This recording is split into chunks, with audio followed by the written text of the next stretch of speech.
Testing 1 2 1 2.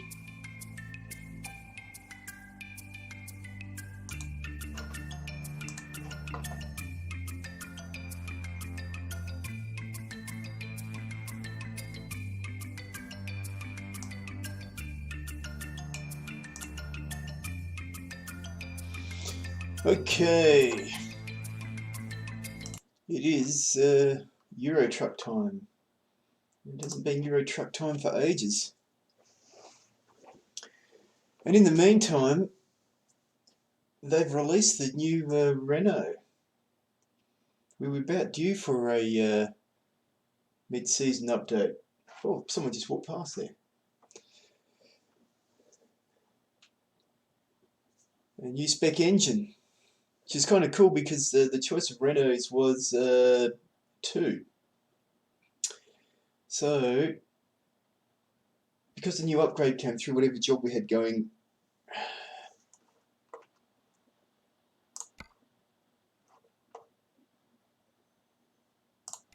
has been reset. Nice, that's our hometown, isn't it? What is this? Oh yeah.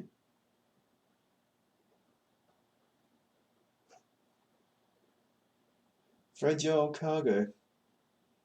It's kind of cool. Air conditioners.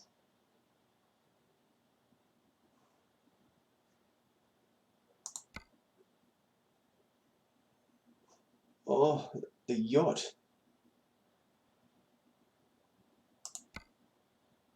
I like the look of that.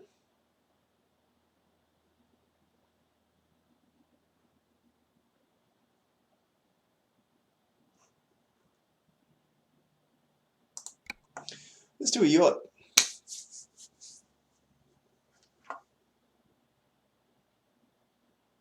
Or a boat. Drive safe.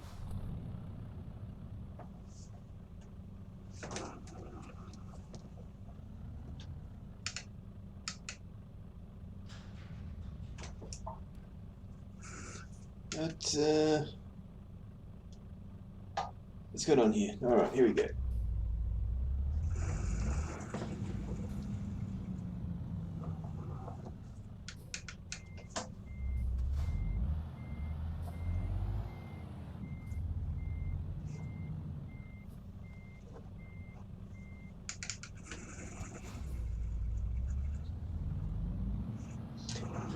What side of the road do we drive on? I think it was in England, wasn't it? Right.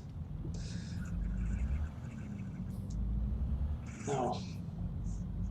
Oh, I got caught by this before. I tried to run one of those and got nailed by the train.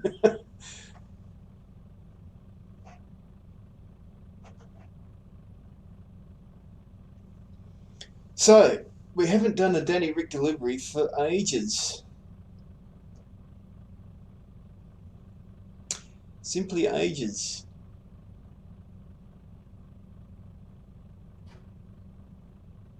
And a lot's happened in the Formula One world, so Go straight on. basically I did one after Spa, and since then we've had Monza and Singapore. Turn left. Singapore.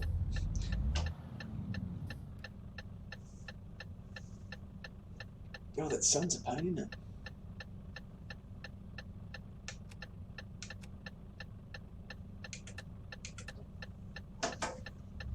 And, you know, a whole lot's happened. So where do we start? This weekend it's the Russian Grand Prix, so I'm sort of in before the Russian Grand Prix. Where do we start? Well, Monza. And then turn left. I suppose. Let's do it in order.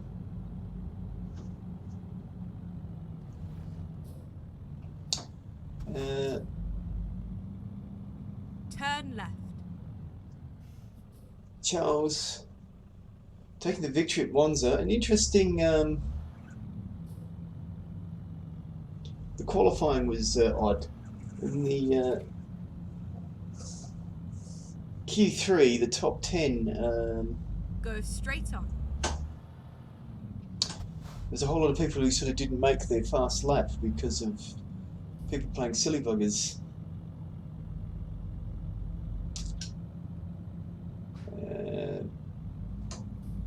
And it sort of had the ring of Charles was deliberately not going to give Vettel the toe after Vettel gave him the toe to get him his fast lap. Which is somewhat uncool.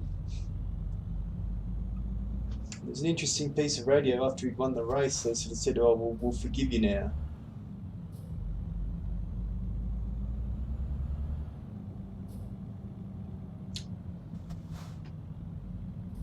And Vettel had a pretty unfortunate race.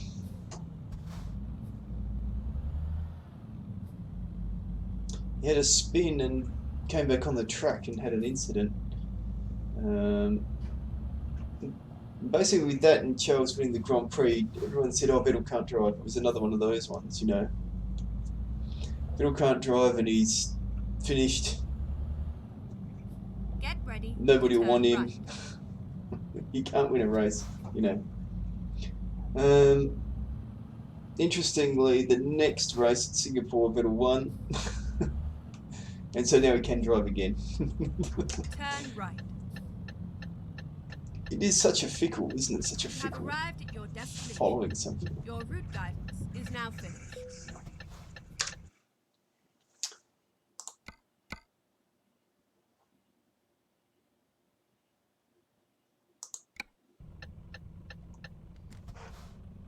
Where are we? We're around the back somewhere. We'll try this way. Look at that dude doing the rap over there. Good on you, mate.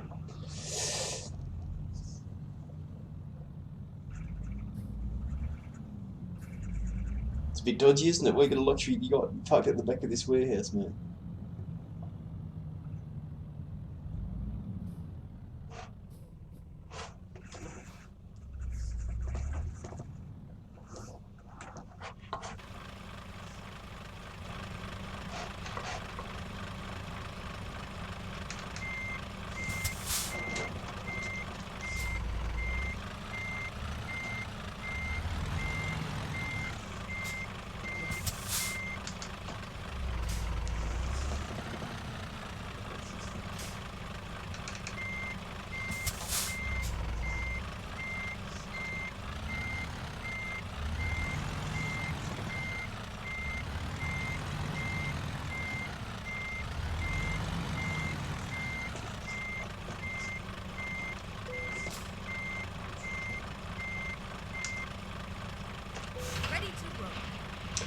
Alright, now let's try and get out of here.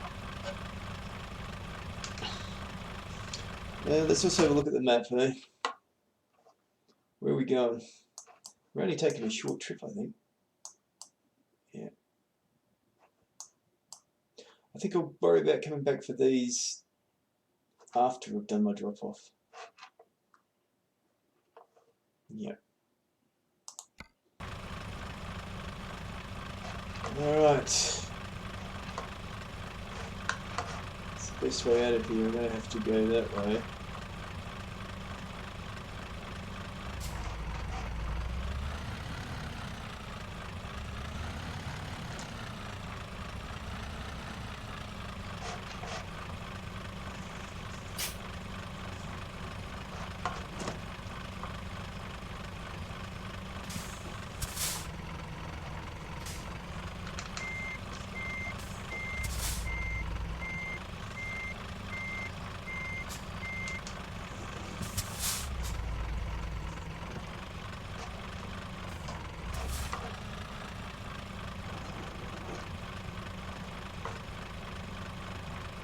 Alright, I think we're almost out of here without hitting the boat.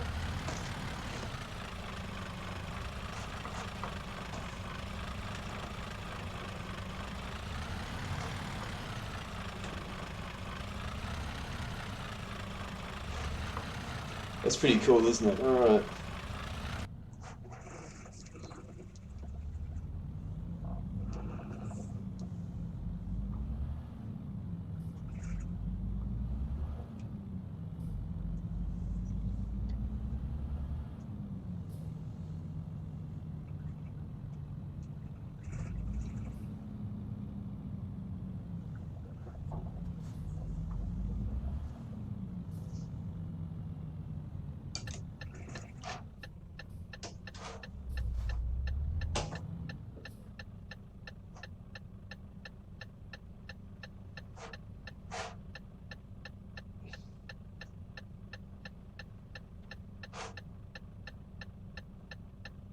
Oh, this sucks. It's just like real life.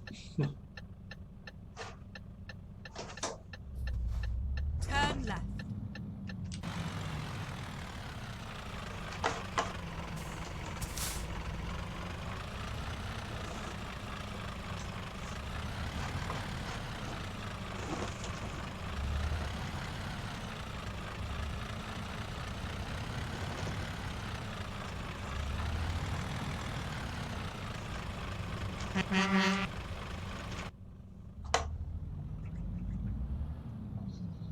Okay.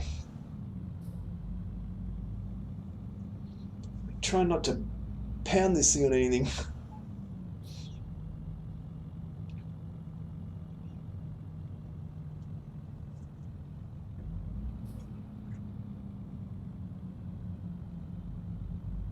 There's a lot of things to damage this thing on all of a sudden, isn't there?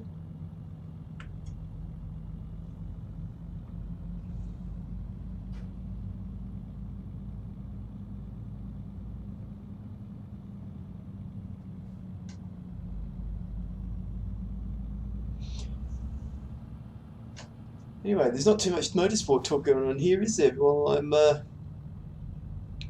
trying to get this boat out.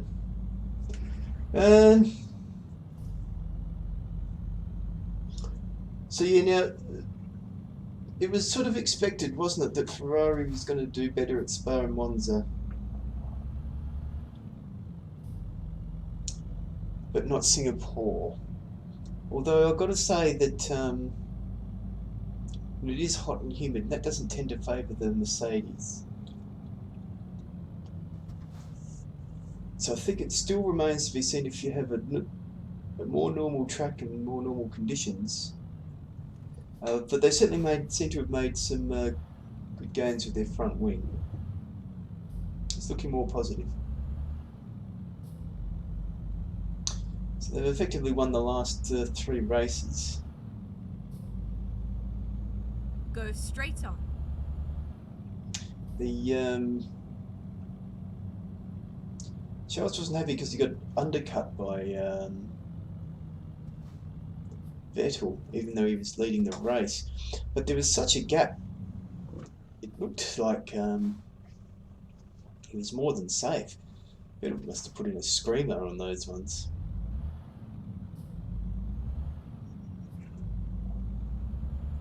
And their move did kind of make sense. And, you know, we shouldn't forget Vettel's still supposed to be the #1 driver, but...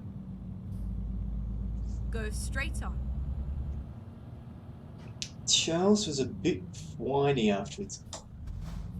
I like him in terms of his speed and everything, but I'm still kind of worried that he's going to turn out to be another whining Formula 1 driver. Which, you know, is not required. Let's hope not.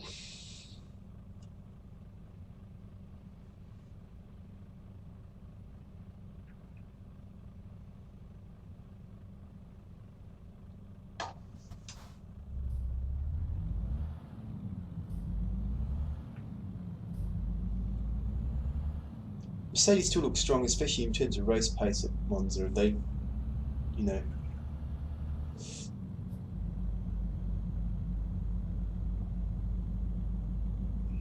at Singapore they didn't look like they had their stuff together, but I think they were just having trouble getting the car to work, basically. And they, people complain that in Singapore Lewis was asking to be pitted earlier, and they sort of said no, we're going to go long.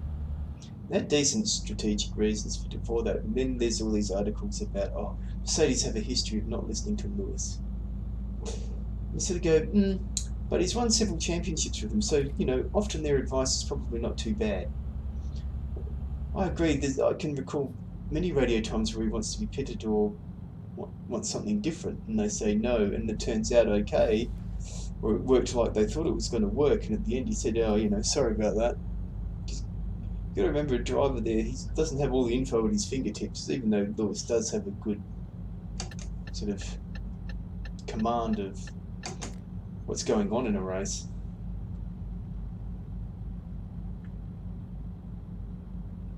And now Bottas. again in Singapore, he was made to slow down so Lewis could get past him, and there was all sorts of reasons why that was okay, supposedly. Well, you know, if Lewis was going to come out in front of, I think it's a terrible move. Basically, because it's so hard to pass there, they've got Bottas to slow down, so as to hold up deliberately, you know, deliberately block Lewis's competitors. I mean, is that sporting? I suppose it's one of those things you have to sort of allow it because people are going to do it, aren't they? But it was blatant. It was a blatant, deliberate message to sort of say, slow down and hold these people up so Lewis doesn't get stuck behind them. And there was no chance of Lewis winning the bloody race. And Bottas is fighting him in the championship. I mean, how on earth is that fair? I mean, the guy you're fighting in the championship, they're making you slow down and let him past. I mean, he could have clawed back a couple of points, basically, in their deficit.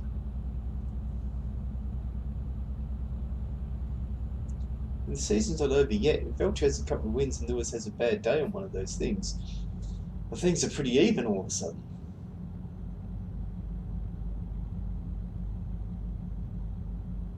You know, it's just a terrible. It's not the first time either.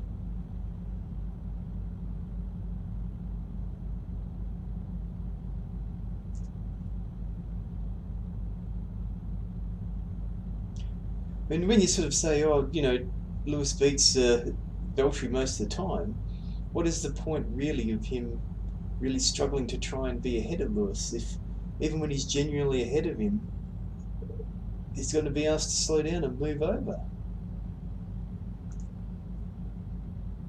I don't think anyone wants to see that.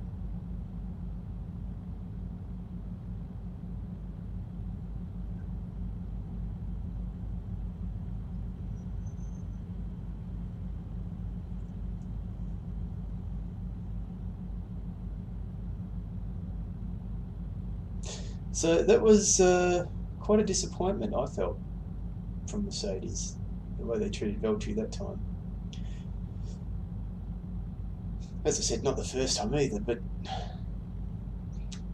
you know, I guess this is one of the reasons where he's able to get his contract renewed. Is sort of, it's been very tempting for a Formula One driver in that situation to go, you know what, I'm not moving over.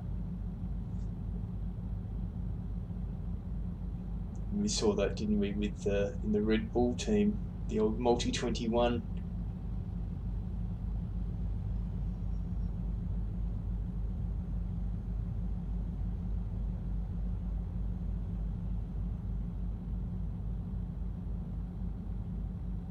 Valtteri at the end saying, oh, well, you know, it's fair enough because if I'm in the same situation, they'll do the same thing. And it's sort of, no, they won't, mate. No, they won't. No, they won't.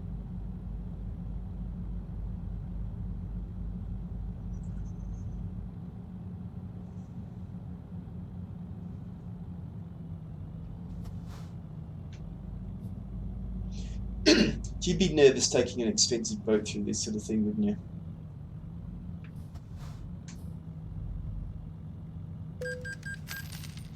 €53. Keeps a riffraff off the streets, doesn't it? People like me.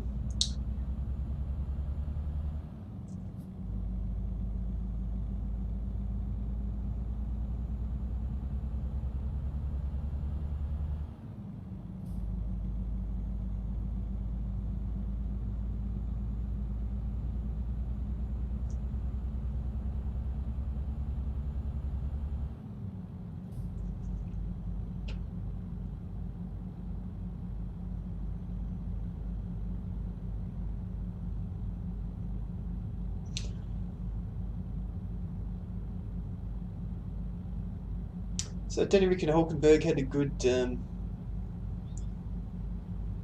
to recall, had a good finish in Monza. Danny Ric had a pretty woeful Singapore Grand Prix.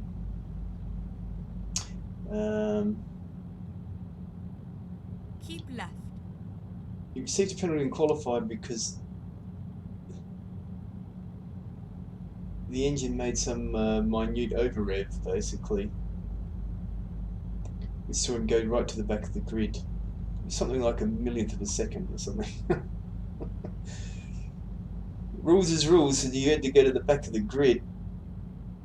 He sort of fought his way through and then got tangled up, got pushed back, started fought his way through, got tangled up again.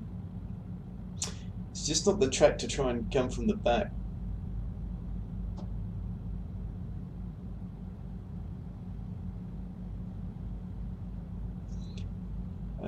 It's a shame that sort of there's not a channel where they stream the race live from his onboard. Some of the onboard shots, you know, it's just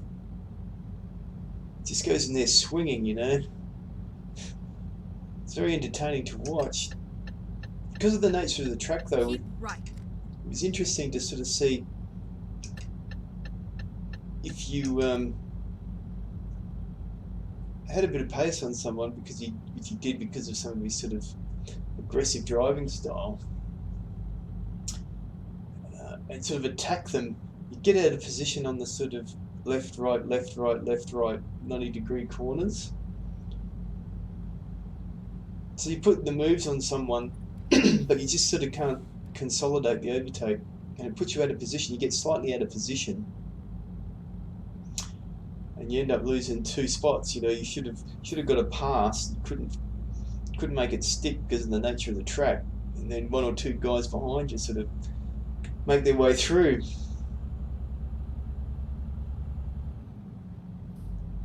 So it's a sort of pretty frustrating, I think, would be the way from start to finish.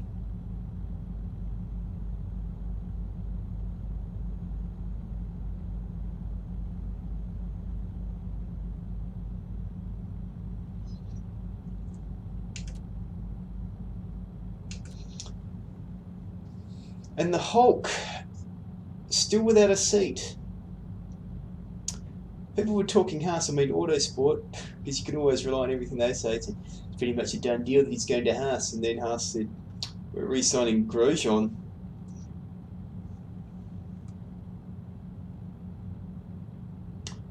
You know, we know that there is animosity, I suppose, between Hulk and Magnussen.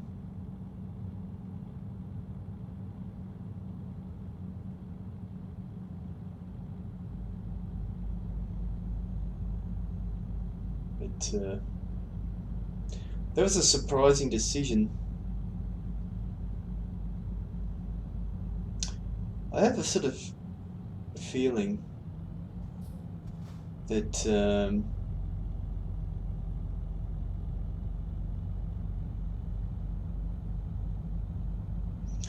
fact that Grosjean keep right and then exit right. Decent job of articulating the problems with the car, where he's sort of adamant that they should go back to the old spec, and that's sort of, in some circumstances, that's proved to be correct. That they sort of have recently put a bit more stock in his feedback.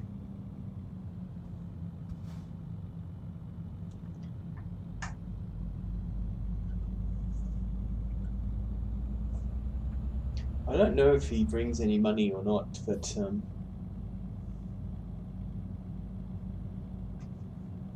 at the roundabout, take the second exit. Deliberately take up for both lanes here.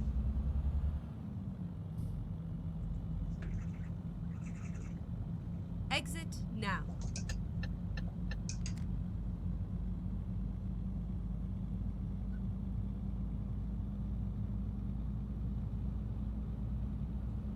There's a log truck. Need a lot of logs in Marseille.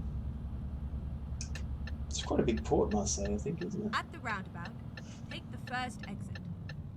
It's lucky this game doesn't have pedestrians like Bus Simulator. Enough to worry about.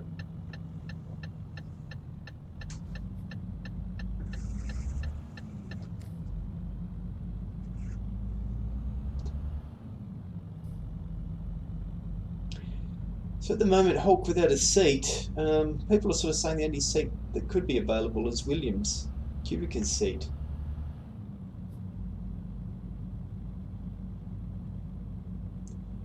I don't know, they might be, it sort of depends, doesn't it, if Williams want to develop a car or develop a driver. It could be something that they're missing. I think George Russell's a pretty good, good egg.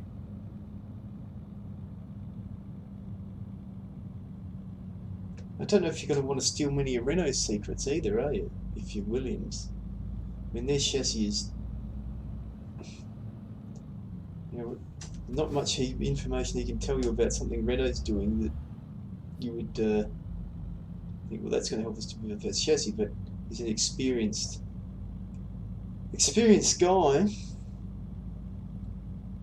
But they do have a couple of good young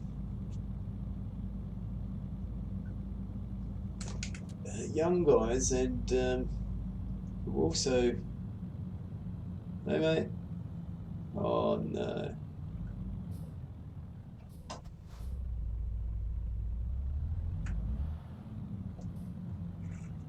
Let's pull over there. Being extra careful with my precious cargo.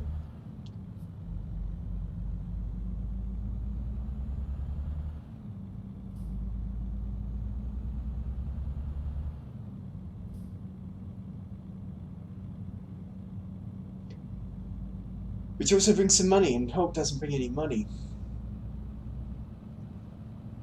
So I don't know, I don't think it's sort of, you know, an open and shut case for Williams, really. Take the third exit.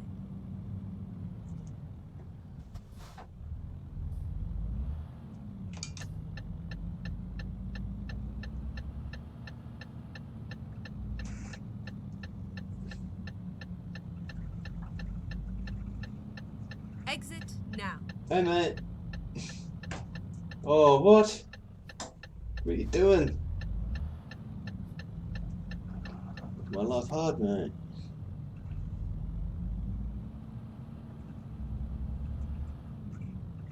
Turn right.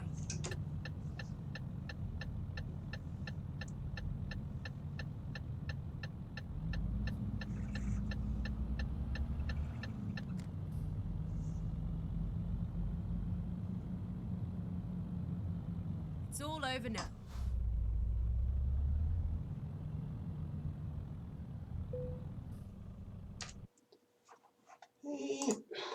Yeah.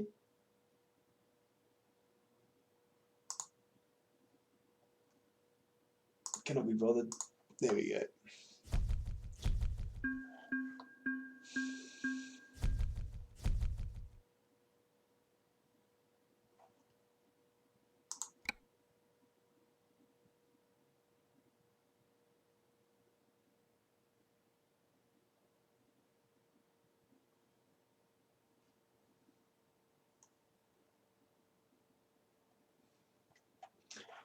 Now let's see.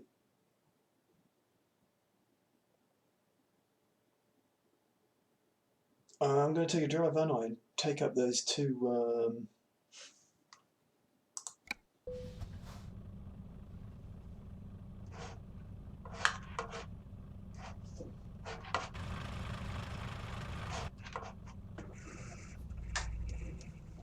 Try and get out of here.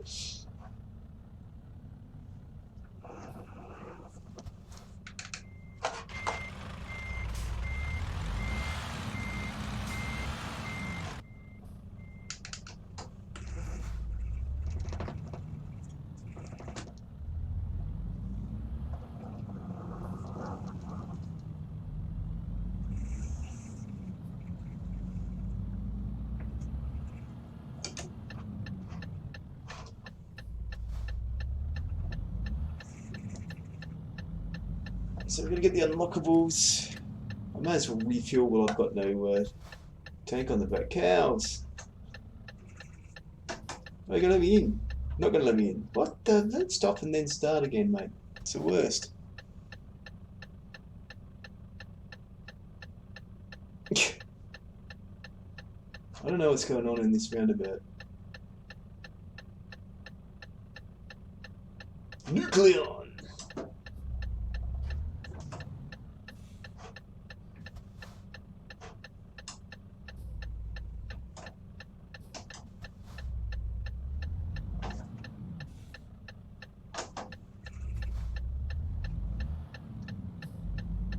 Gosh, it's like in a Tasmanian roundabout. Right, fuel unlockables.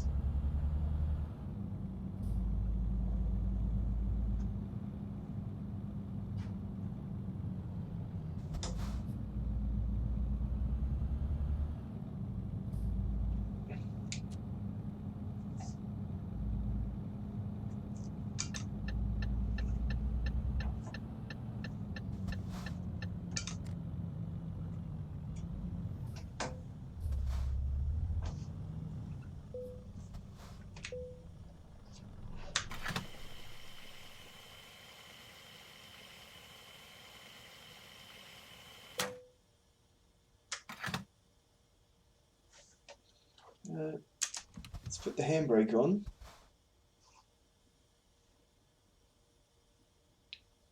Yuvala has just raided the channel with 4 viewers. Hello, viewers.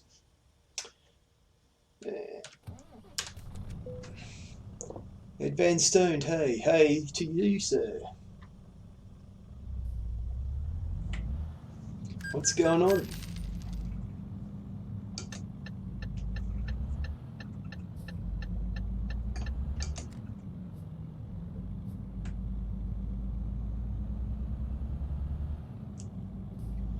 Let's go and pick up some unlockables here before we grab a job. Actually, we might buy a truck. We may have enough money for a truck. The new Renault.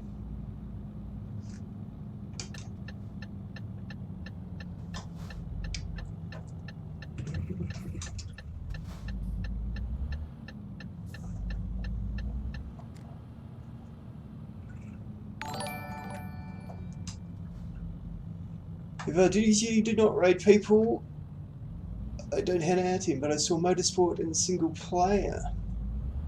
Thank you for following. Yeah, so just chatting about the Formula One.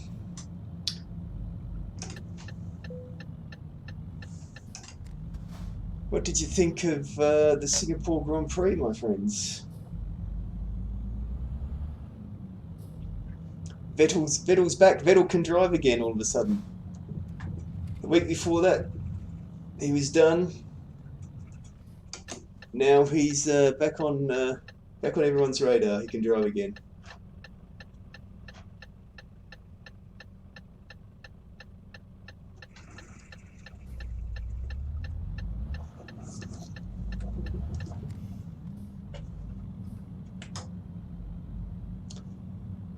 Well, it was one race.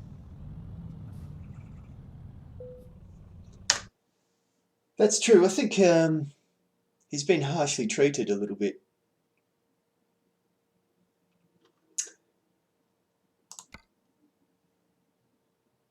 €63.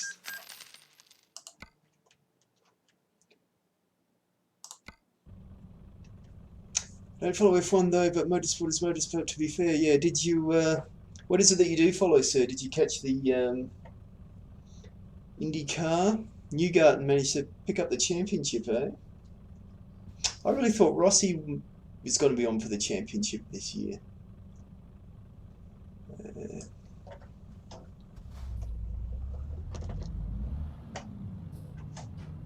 I mainly followed drifting, but that's cool.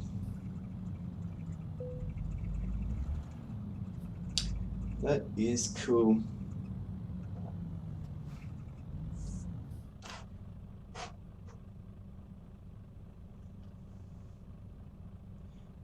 Sim drifter at heart, but I do trucking as well. Yeah, what sim do you find best for drifting in?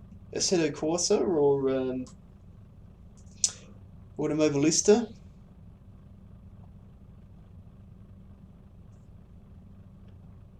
Let's see.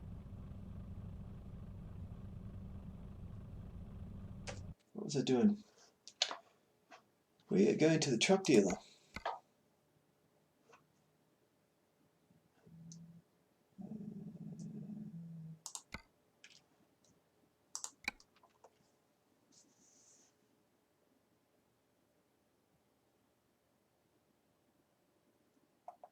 Had some hours of ETS2. I do AC sometimes, but I'm on Live for Speed for the most part. Oh, okay. I haven't. I have not even purchased or played Live for Speed. Right, this is. We should have the new Renaults now. The Renault T Sleeper. There we go.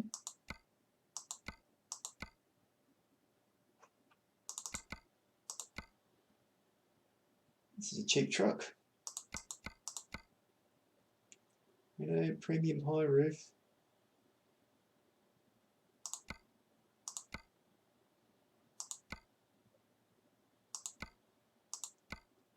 The Renault T High Sleeper.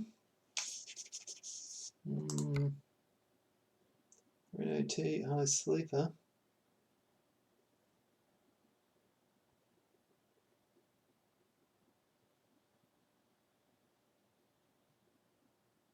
Oh, the Streamlabs bot.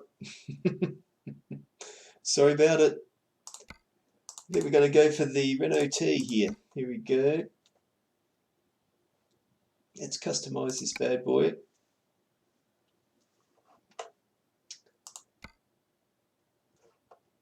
First thing we've got to do is put our Renault Sport Yellow for Danny Ric. Sleeper, High Sleeper.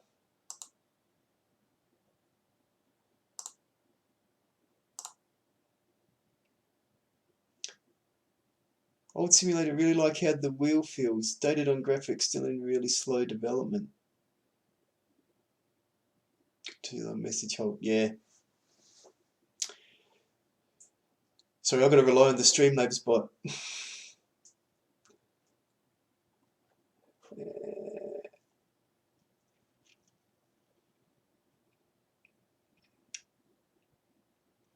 Have you tried Automobilista?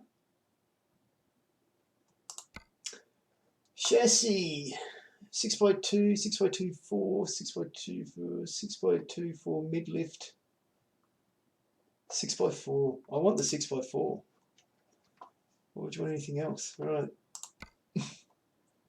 What's the most power I can get in this baby? 460 horsepower. Totally want that. Top speeds with a retarder.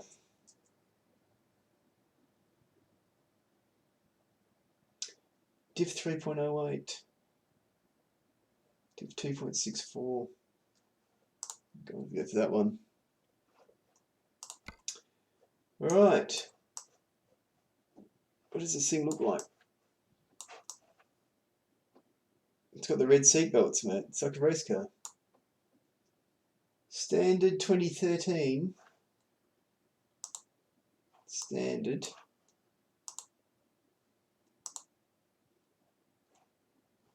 Exclusive 2013.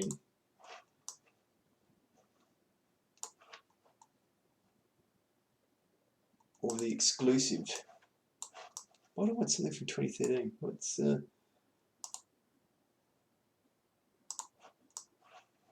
difference?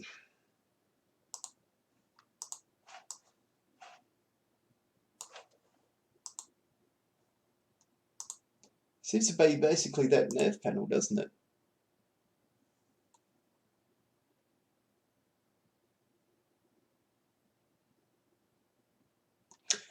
Not played Automobilista based on R Factor, right?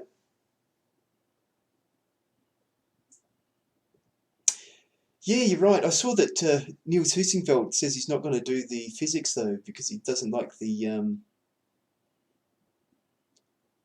engine.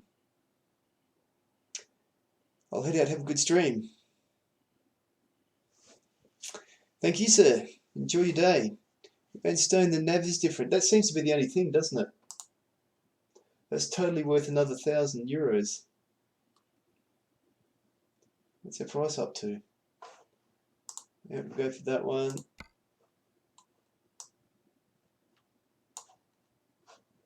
We're going for a Renault colour, obviously.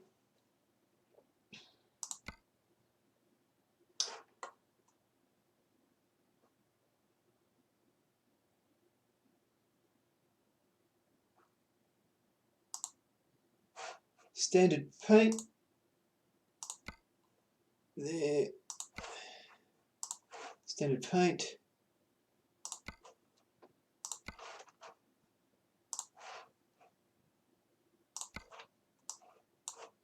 Alrighty. Let's throw some decent tyres on this bad boy.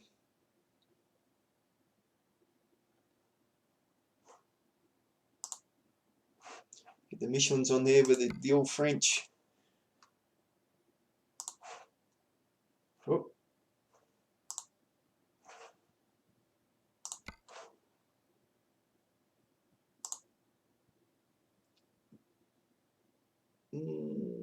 Not so flush on the old road noise, is it?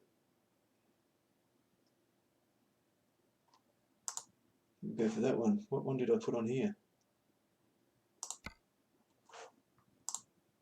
There we go. Plastic grey, paint, chrome. No, thank you for the chrome. I'll go for the side skirts.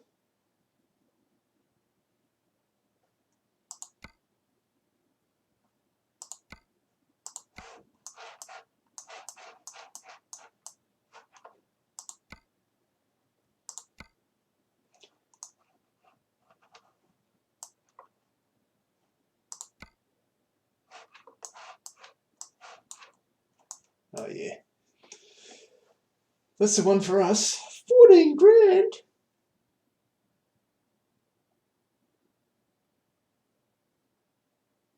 $14,000. That's the one for me. Now, side deflectors. Yeah, we're fine. Stock mud flaps. Do you want stock mud flaps or stock mud flaps? Rear fender top.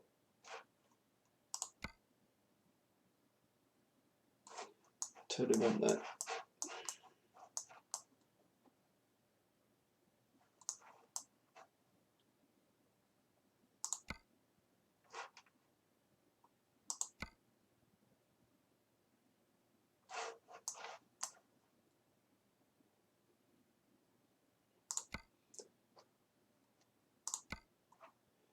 Plastic.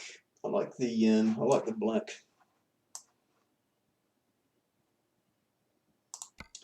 We totally want a beacon for sure.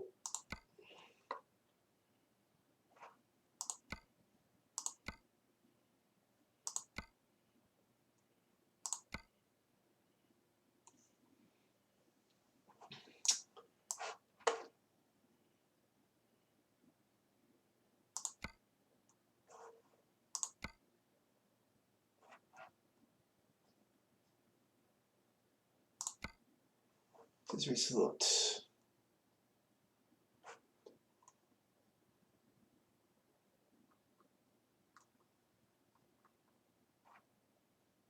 Alright, let's get some big horns on here. Let's throw on a raw.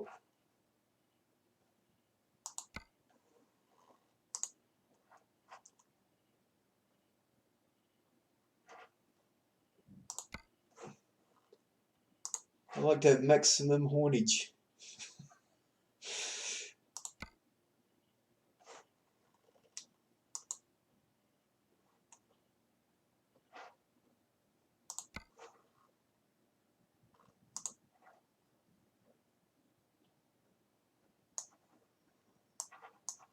Oh, look how they set out though.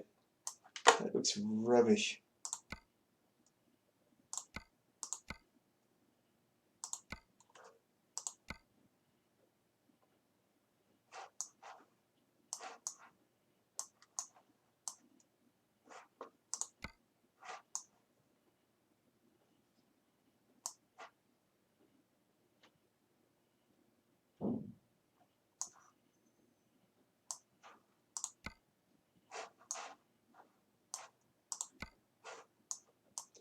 We'll go for that one. Very disappointed, right?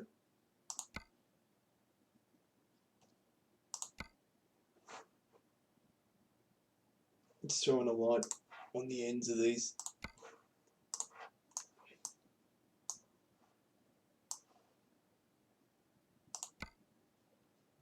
It's got a tone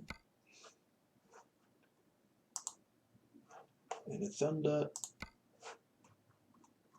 and a roar and the screamer, so we've got everything we can get on there. Visors, stick with the black. Ugh, no thank you. I'm going to sleep well, 2 AM. Have a nice stream though. See you. Yep, see you, Ed. Have a good one, mate. Sorry this degenerated into truck customization. Headlights. Bull bar. Front mask bottom. Plastic paint. I like the paint. Front grille bottom. Why not?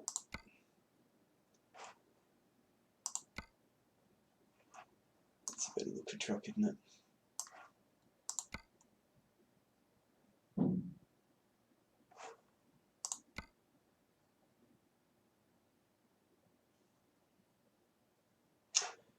And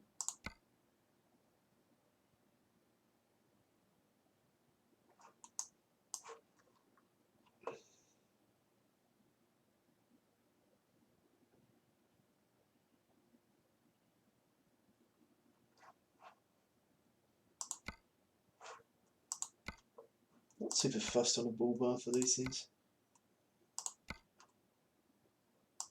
There's a lot of bulls in modern Europe.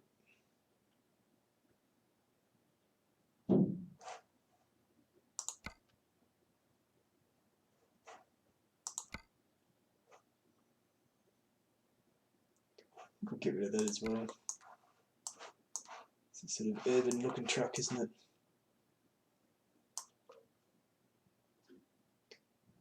I put on $97,000 worth of extras. It's doubled the price of the truck.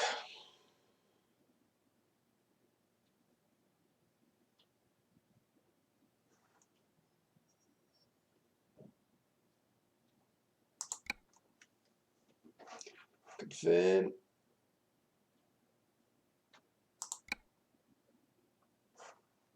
Yes, I want to drive the new truck.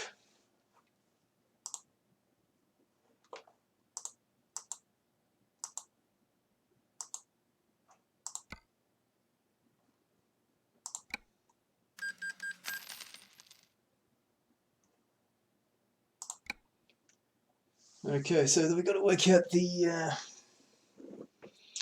get someone to drive our other truck, and then we can get back to actually what we're talking about.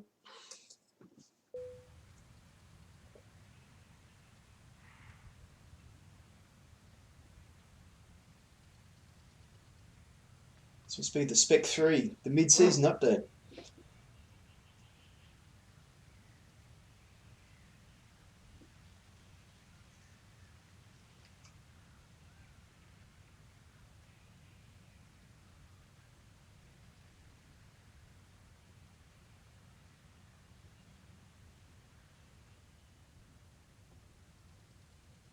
What is going on with the can?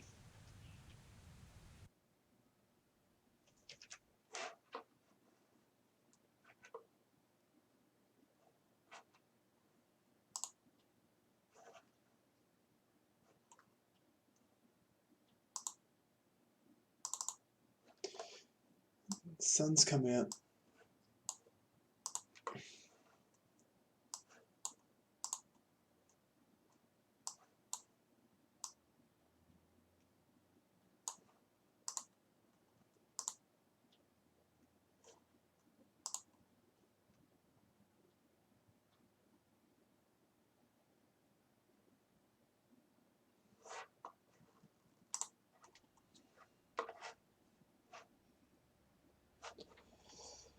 Alright, now, is there anyone watching now? Because I've got to take a bio break for exactly 2 minutes if I can get out of this chair. Let's pop the radio on.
It's tough getting in out of the rig, huh?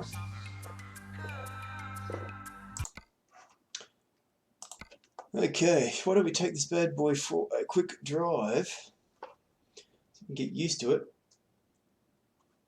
I need to move my seat back a bit.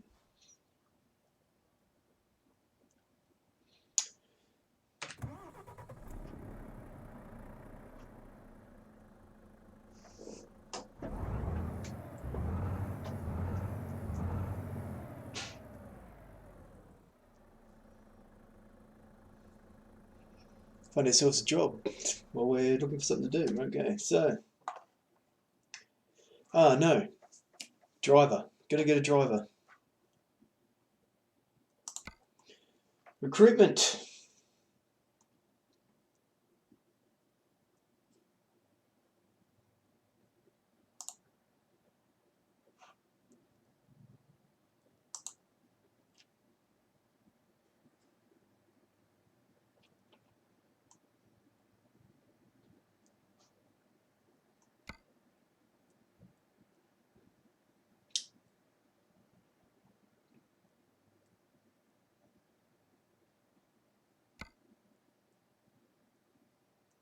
What we want is someone with high value and distance, basically.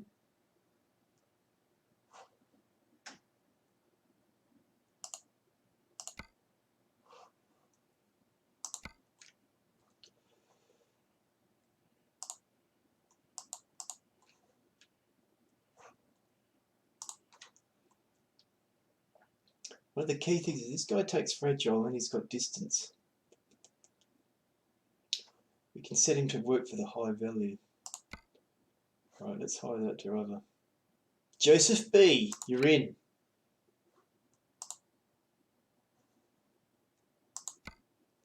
Gets my old truck.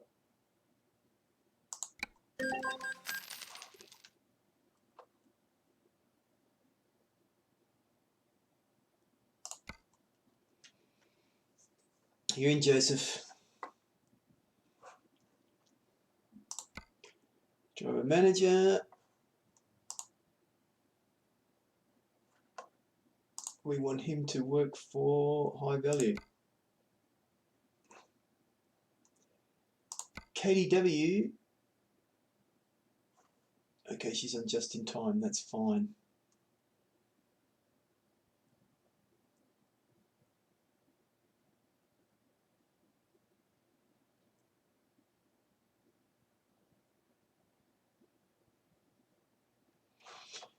Alright, so our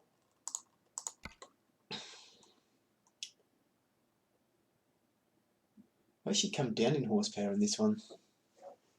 20 horsepower down. Danny Ric's down in horsepower. Job market. Freight the marketo. Where are we, Leon?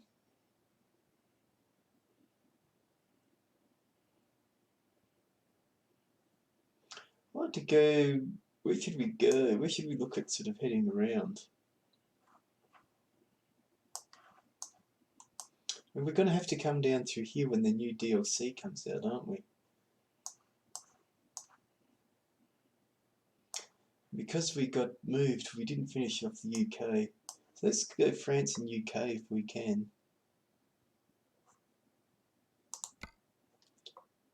To Nice.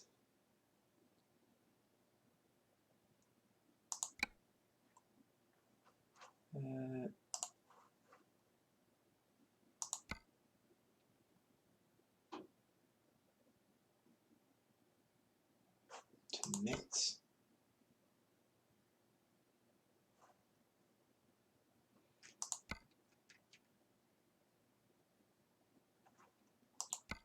I'd like to go somewhere I haven't been before. It's only giving me €18 a mile though, isn't it?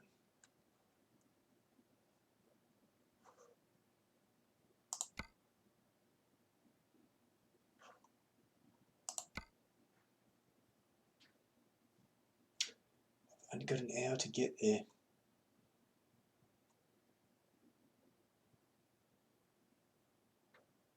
I'm going to have to go out of town to get it.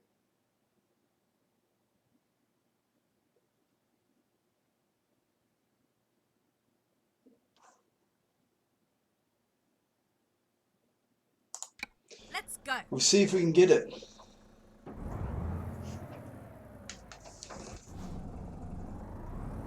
We've never driven this truck before either, have we? Turn right. Keep left and then turn left. Turn left. I can't, lady. Not on the light like that.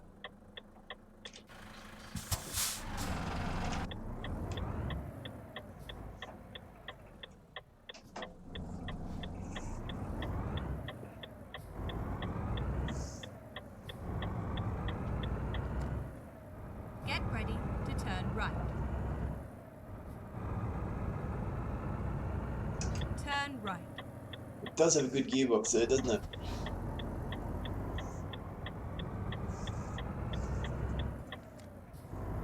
We're in a hurry to get there. Got a long way to go and a short time to get there. We won't be worrying about these speed limits. Danny Ric doesn't count no speed limit.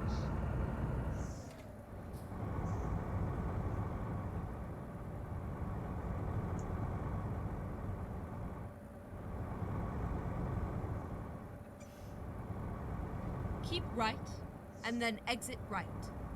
This is further away than I thought. Exit right. See, now we were talking about Renault, strangely enough, because Turn left. we're driving the Renault anyway, so the upgraded power unit seems good. Especially at Monza, it sort of looked a lot better, didn't it? It just goes to show their chassis is just not up to snuff.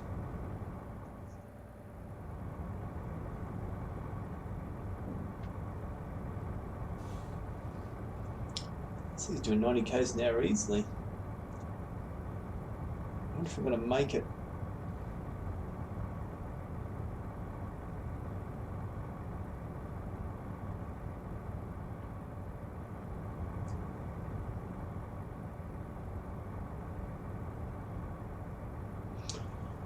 But you know, at least they're making some progress.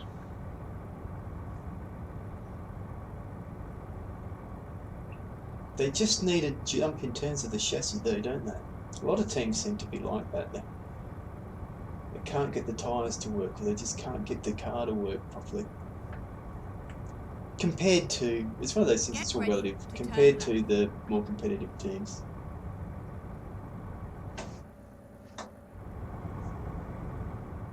Turn left.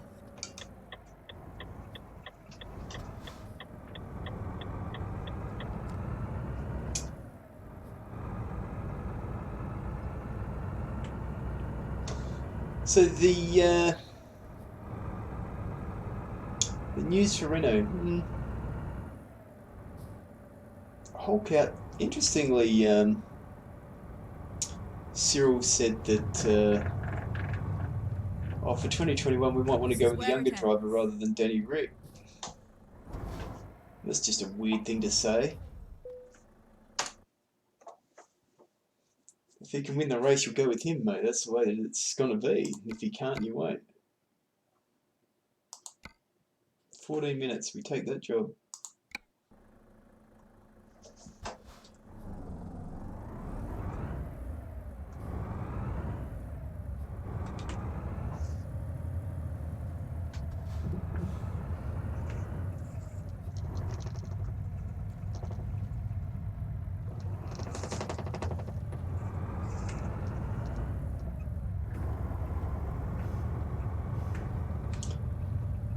I think one of the interesting things is, you know, will Cyril be there in 2021?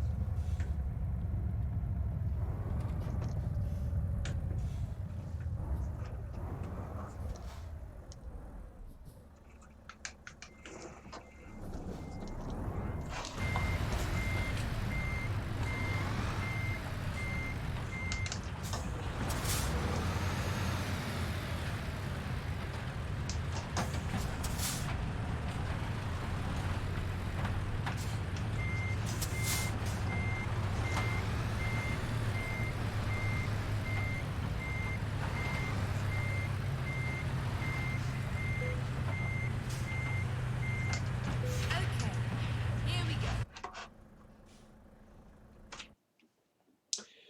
Righto. So we're coming straight out of Not Compton. Now, do I detour here?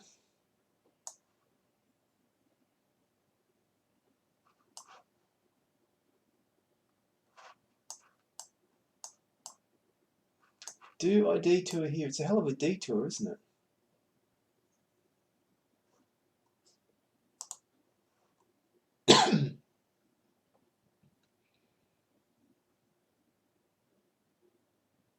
Trip time is 7 hours, 27 minutes. We'll see what happens.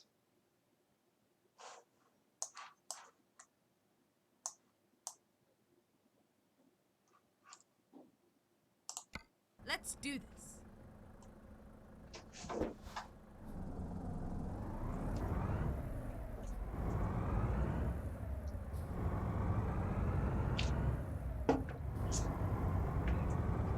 Stay hydrated, fellas. So,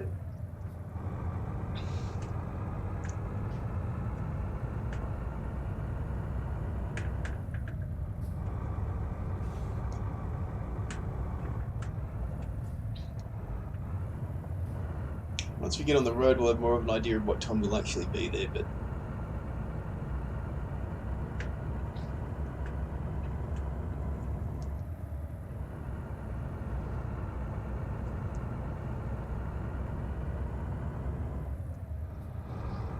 so yeah, Cyril, I mean, to be honest with you, I'd sort of feel like they could do with someone other than Cyril. I'm not a Cyril fan. So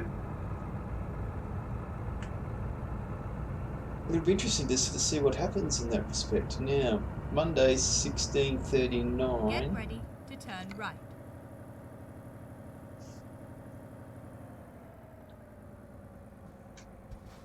So I'm okay, but I can't really... Oh, Turn right. can't dawdle too much, yeah?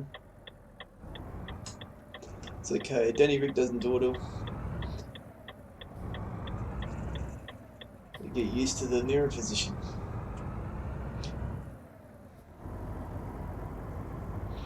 So,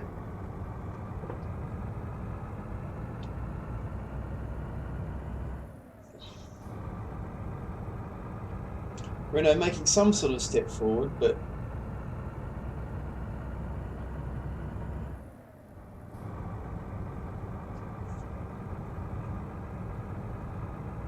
they seem to be sort of saying they're going to put their eggs in the 2021 basket too, don't they?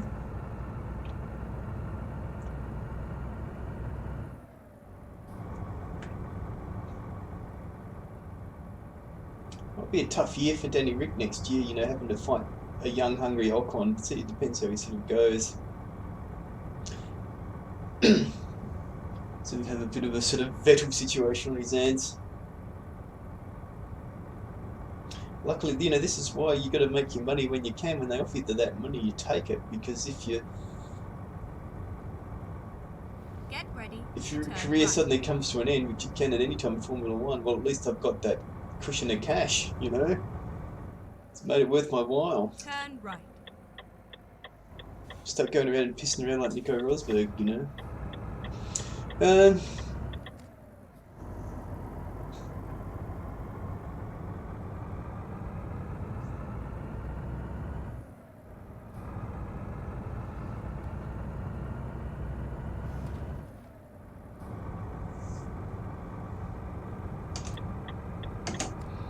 McLaren,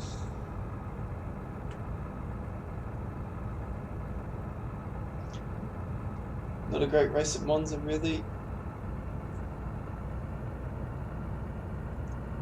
But they've sort of looked there and thereabouts, haven't they? They've sort of looked okay, even though they've had some problems. Keep left, and then turn left.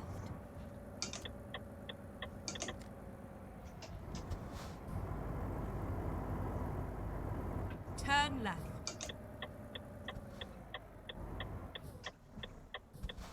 Come on, mate.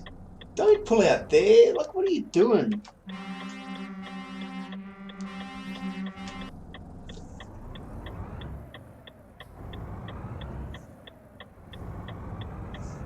The worst. So then, Get ready to turn left.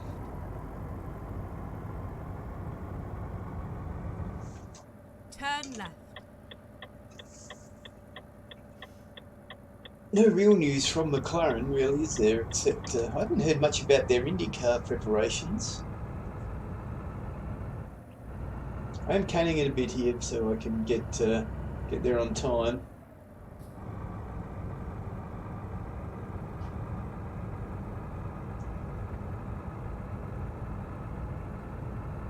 This new Renault's pretty good. Handles well. Handles nice.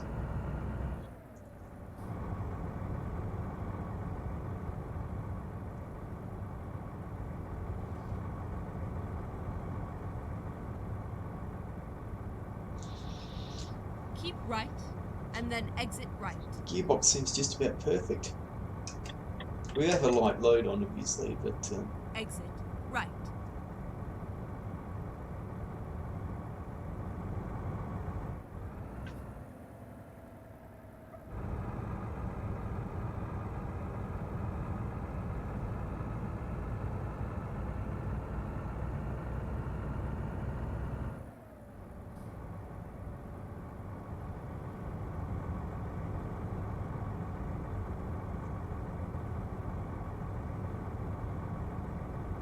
what it didn't do was any interior customization, was there?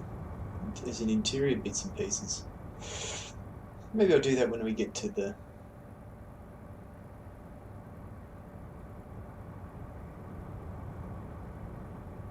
get to somewhere we can do that. So...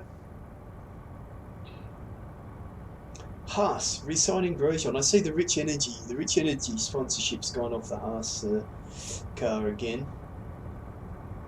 The only shame about that is, you know, well, it's better if they've got some money. The whole thing's been a bit of a farce, and also the car looked good in that just black and yellow scheme. What they really need is to get the car working, isn't it? It's a shame because they deserve a title sponsor. You sort of think an American team could get a decent title sponsor, you know? So it must be speed limited to 90.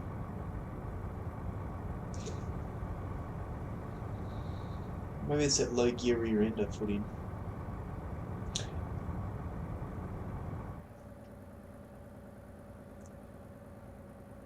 Excuse me, car.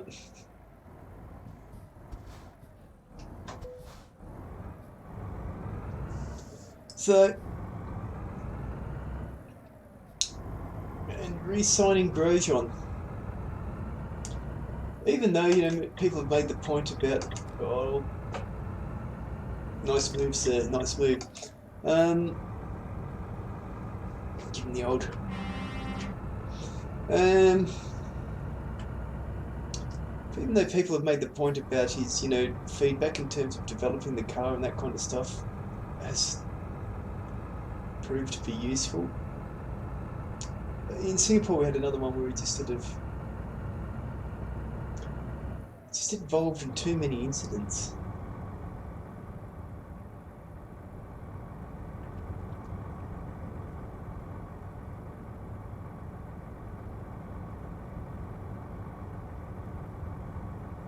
As I said, I don't know, I can't remember if he brings money to the table or not.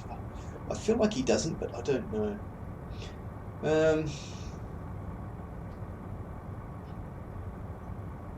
So it depends on what Hulk wants to be paid and stuff like that.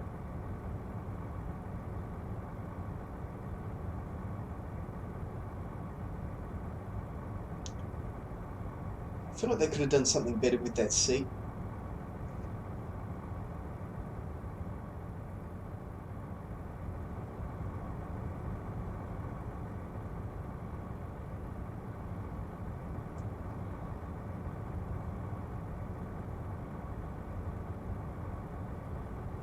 So it's Haas in a nutshell over those two races, though. Struggles. And the car terribly inconsistent, depending on track condition and over the course of a weekend. Very I like this new Renault truck. It's so good to have a new Renault truck, especially if you're doing Danny Ric Delivery. Sort of, unfortunately, pinned myself into having a Renault. Not sure if I'll stick with that or not.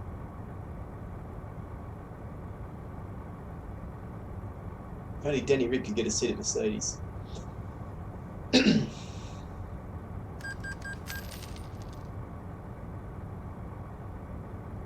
Loan installment 5,000. Our cash dropped down to much less than I was hoping. The truck itself is 117,000, but I put 90,000 worth of options on it. I would have preferred to keep it to the 150,000 mark. But such is life. That's why you need to have that buffer, isn't it?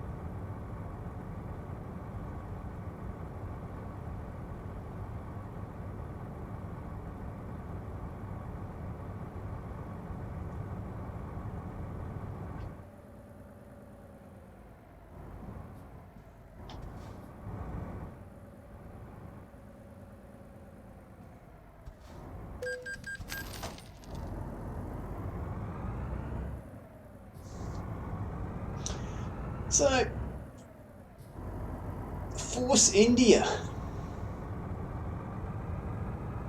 They looked on for some okay results over the last couple of races, but sort of didn't convert, had problems, some engine problems, some crashing problems. It's pretty funny when poor Stroll gets hit by Vettel, with Vettel just pulling onto the track without looking where he's going. Then while complaining about that, does exactly the same thing to someone else. But just kicking yourself on those things. People I don't think realise just how little they can see out of those cars. It's not like driving a car with windows and you can just turn your head and look. You can't see a bloody thing. Can't move probably.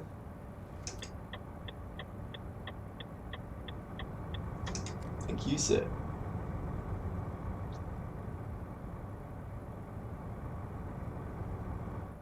At the roundabout, take the second exit.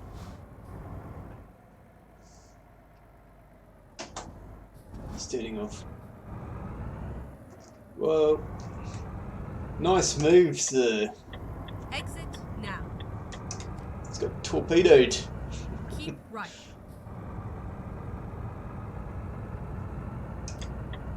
At the roundabout, take the first exit. Exit now.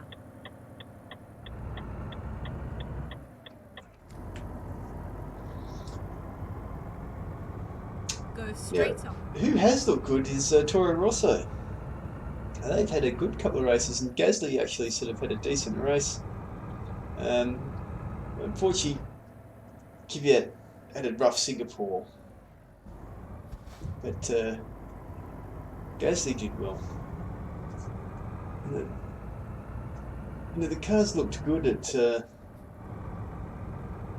various tracks. At the roundabout, take the first exit. Exit now. It's one of those things that sort of shows how there's sort of two different dynamics, isn't there? There's if you're a top team Keep right. and you're then not doing turn well, right. what you want is a change in the rules. Turn So you right. sort of get a reset, and we'll see who does well with the next set of rules. But if you're sort of one of the mid to low teams, what you want is a continuing set of rules so you can refine the car. And a whole lot of the midfield teams have done a decent job of that. They're all sort of there and thereabouts with each other.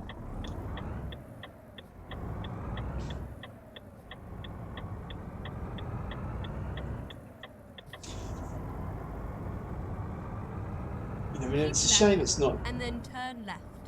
It's a shame the Turn left. Premier Formula Motorsport isn't a parody formula. Because IndyCar, for instance, it's just been magnificent with the current rule set. It's been terrific. Let's check out our new Renault here. Oh yeah.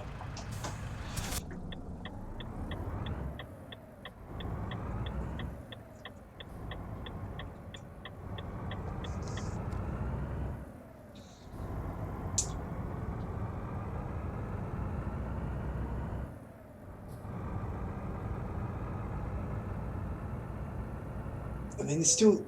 Go straight on and then turn left. It's still one of the difficulties of... Turn left. It's just too much strangeness in Formula One with... I mean, only getting, what is it, 3 engines for the year? Oh. It doesn't make sense compared to... It's a lot lower grade than motorsport where you're going to expect, yeah, I'm going to need more than 2 engines or something, you know. The penalties, I don't want to go on about this again because it feels like I do it every race, but all the time, someone has an accident in qualifying. I think Perez had an accident qualifying. So his race is already penalised because he's had this accident in qualifying and he damaged the gearbox, had to change the gearbox. I think it was the gearbox. So then because he'd used another gearbox, you know, that wasn't a mechanical failure. Because he's had to use another gearbox, he gets a grid penalty to go. So, but things are already difficulty enough, you know. It might have been in a practice session. We had to repair the car and that, you know, it's already put us on the back foot. And then because we had to repair a gearbox, you say, oh, you used another gearbox. We were supposed to make crash-proof gearboxes. It's an A drop of rain. Keep right and then turn right.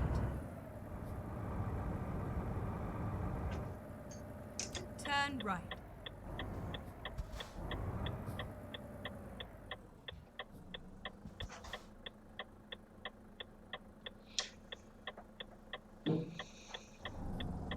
But yeah, it's just interesting, isn't it? Like, depending on what your status is. I mean, say this thing where they're going to bring in a cost-cutting thing that's going to mean that other people are going to have trouble developing facilities that are as good as the top teams. Because you can never sort of go, well, you can't build your own wind tunnel because it's going to cost too much. But you sort of go, but Ferrari's got a wind tunnel. Well, yeah, but they built that before the cost thing.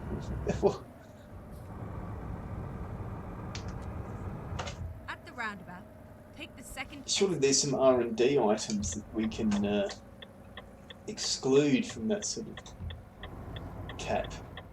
It's just such a strange thing. Now.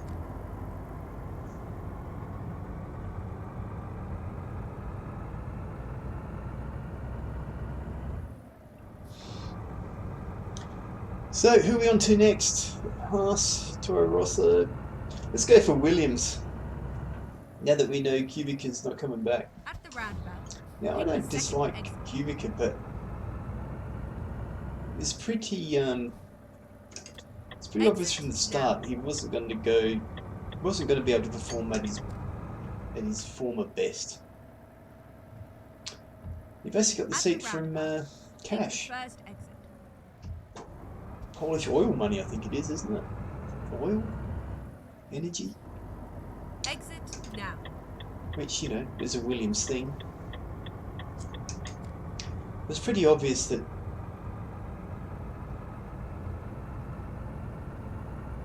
he shouldn't continue.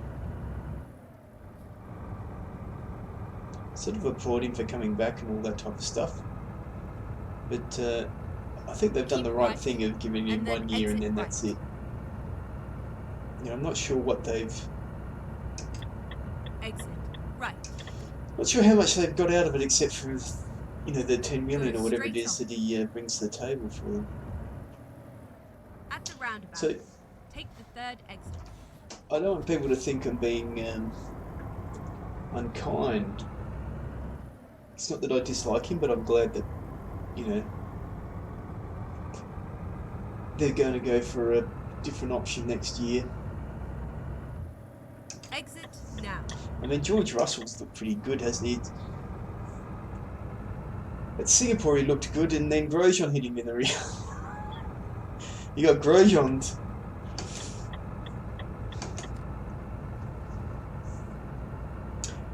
I like George Russell. I mean, I hope he sort of, at some stage, while he's still young, gets a competitive seat. He deserves it. Oh, there we go, brakes. Hey mate, how you doing?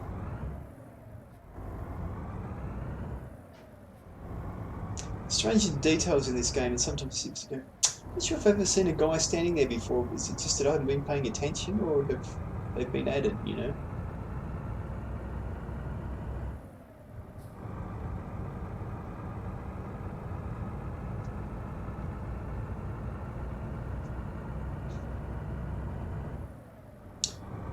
Keep right, and then exit right. See, he's even, George Russell's even been able to sort of get himself up the field a little bit. It was a bit strange, wasn't it?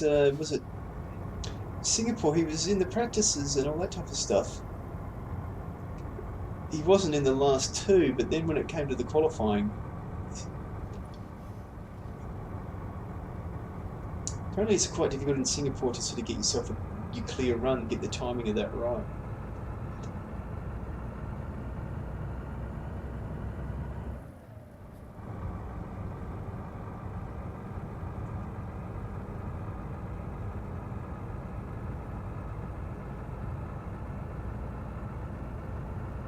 So it's interesting, who do we think will take the other seat at Williams? I mean, a hot tip at the moment is either one of the development guys or Hulkenberg. A lot of people sort of see it as the only seat available for Hulkenberg.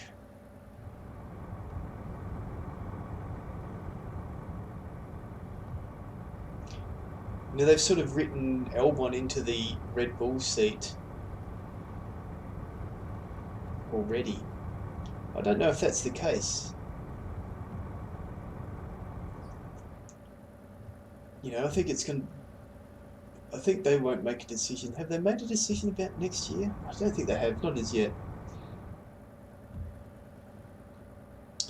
They sort of people, the press, my despise, seem to think that it's between the three Red Bull drivers, but I think it depends on how Albon goes.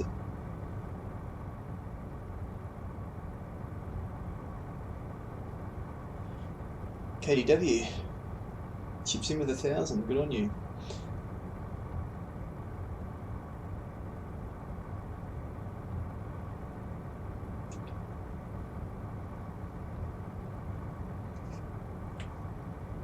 It wouldn't surprise me to see at least one of those guys dropped from the squad.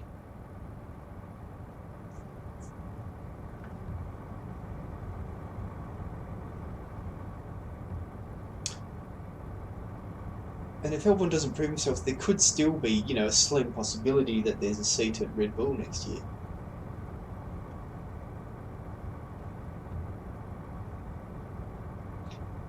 The other one is Vettel.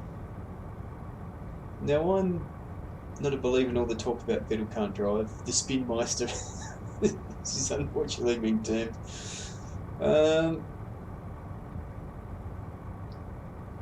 But I still think there's a chance he may pull the pin at the end of the year.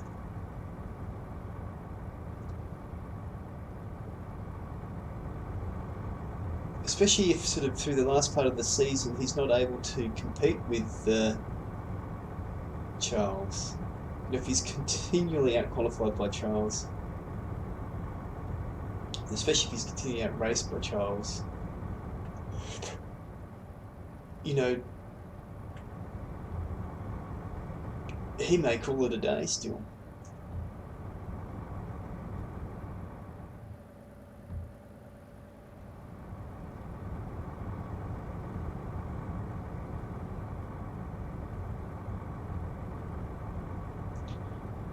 So to me, there's still two remote possibilities of Hulkenberg sitting at Ferrari or Red Bull next year. You know, those things haven't, to me, completely been tied up. Let me know if you think different. At the moment, on paper, you would say, well, the two possibilities they're giving is Alfa Romeo with Giovinazzi losing his spot in that scenario, or the Williams seat. I don't know about the Alfa Romeo one. I mean,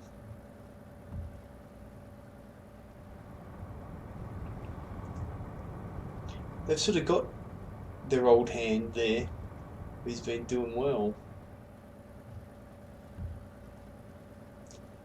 So the Ferrari have input into one of those seats, you know. I'm not sure how Hulkenberg driving in a Ferrari seat at Alfa Romeo would help Ferrari.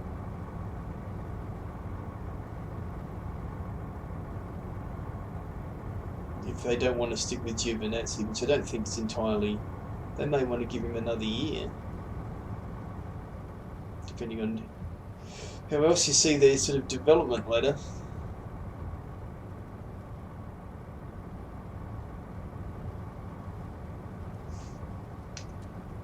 Get a bit more wiper action here.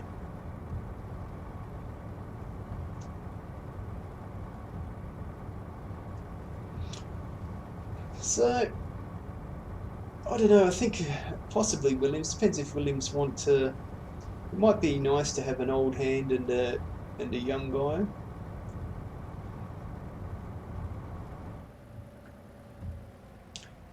It depends if they need money from someone though, doesn't it? 72 euro toll, huh? Ugh! Bet you that hurts every time you play it.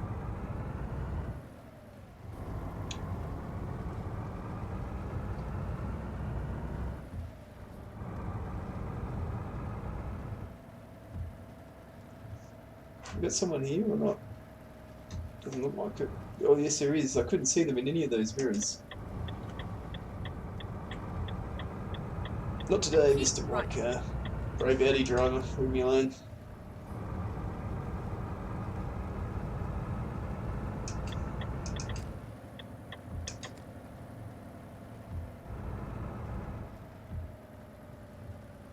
I thought we got to go 60 k's. So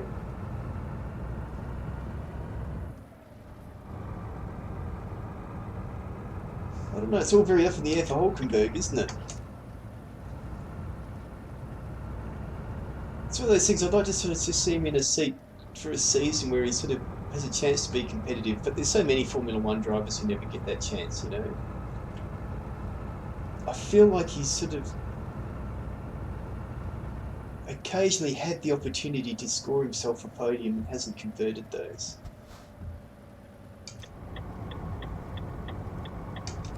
Oh, dude.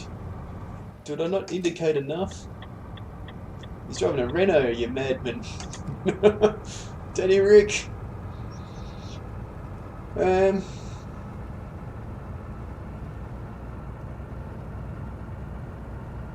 think we've covered Formula One now, haven't we? What else is news in Formula One before I move on to other forms of motorsport?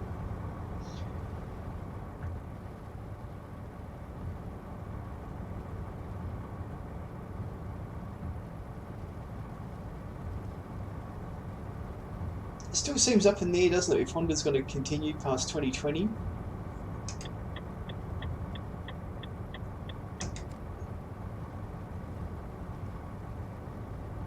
I suppose a lot of people are sort of sitting there going, what are the rules going to be? I see there was two Keep right and then possible exit right. entrants. Two teams looking to get into F1.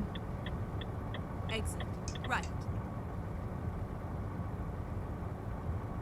With these new sort of, I think a lot of people are sort of pinning their hope that Ross Brawn and his team are going to come up with the rules. Ignore the teams. Let me start by saying that. Ignore the teams and come up with a rule set that means people have got some sort of chance of being competitive when they come into Formula One. And hopefully it costs a little bit less to do that.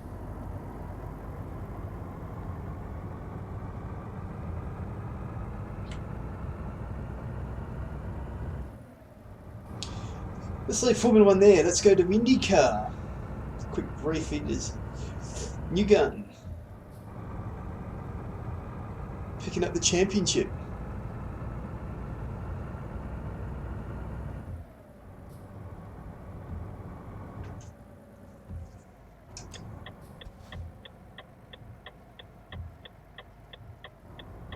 At the roundabout, take the first exit.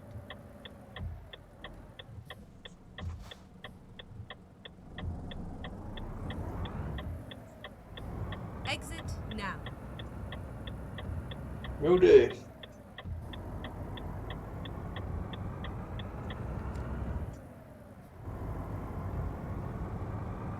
Keep left and then turn left. Turn left.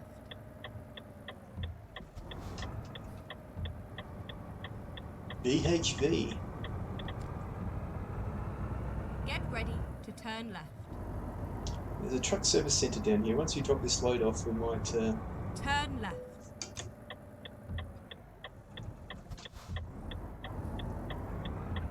We are finished.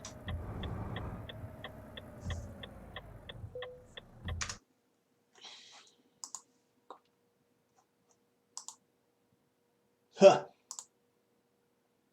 Should we do this one? Get ourselves 15 XP.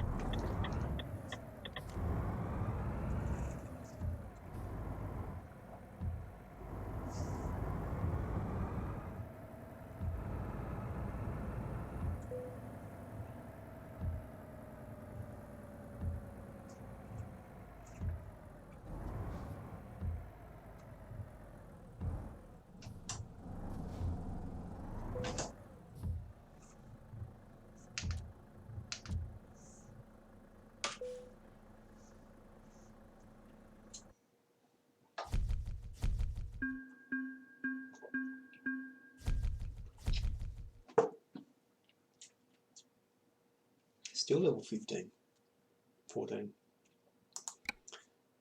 It's because I'm doing short jobs, isn't it?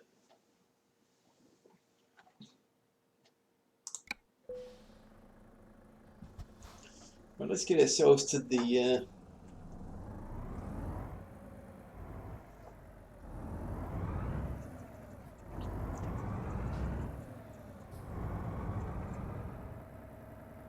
see if we can do some interior option thingies. Jeez.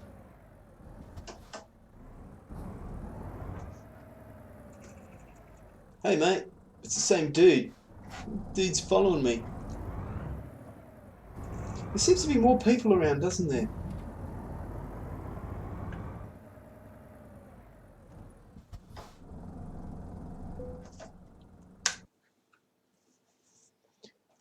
Truck configurator.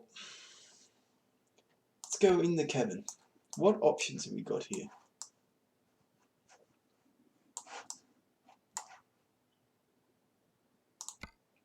Whiteboard. Ooh, we really don't want that. We really do not want that. Ah, okay.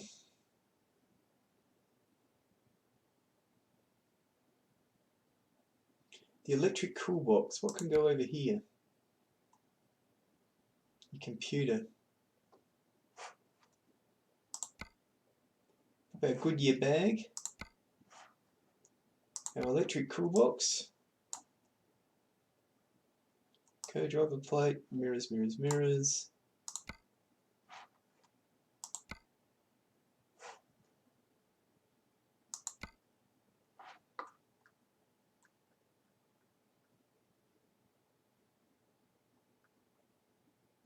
Goodyear mug.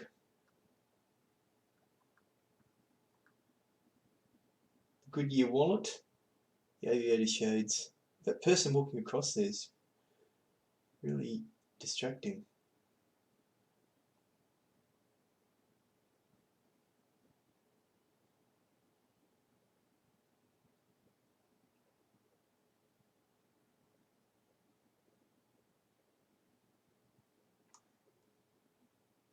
You need your shades, man.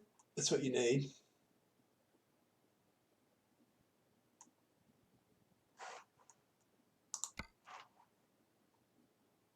I think your Goodyear mug. Your coffee sipper.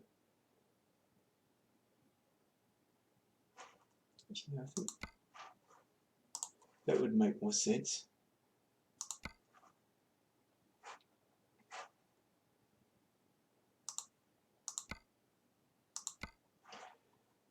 I'm going to scan your wallet. Would you leave your wallet on the dash? It's not something I'd do.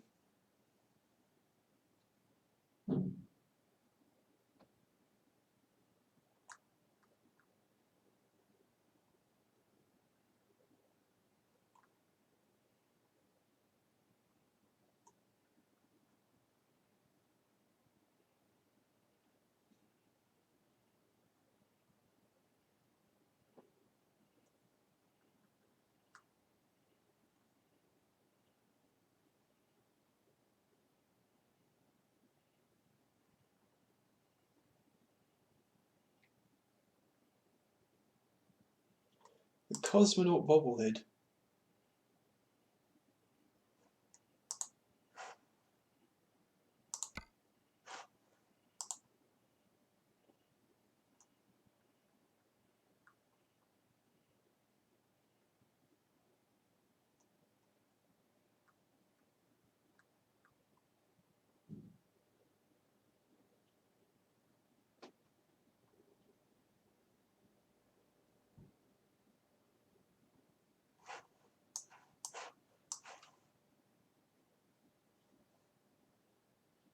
I'll go with my cooler, because I would totally have a cooler.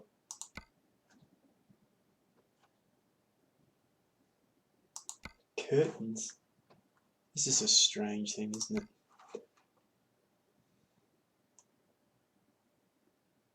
Oh, an air freshener.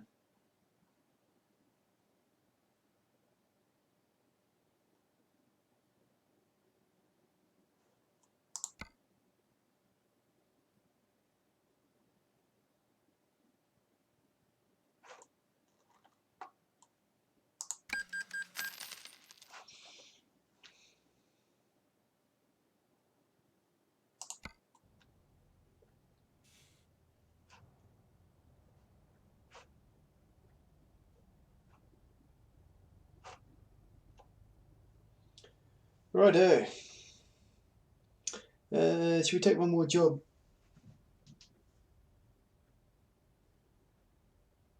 Yeah, let's take one more job.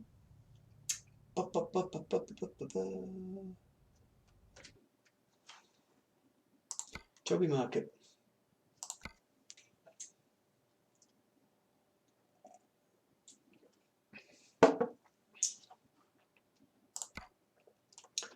Oh, what's that? A wind turbine?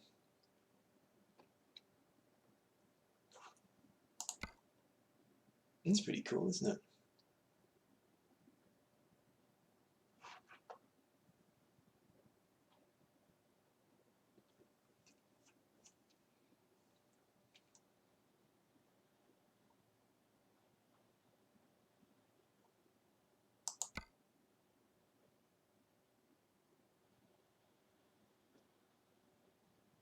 It's a $20,000 job.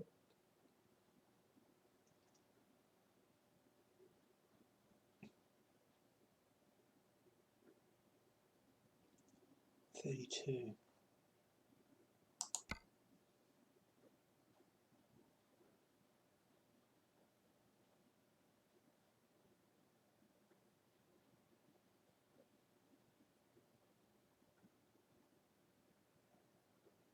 We'll take that one. That looks different.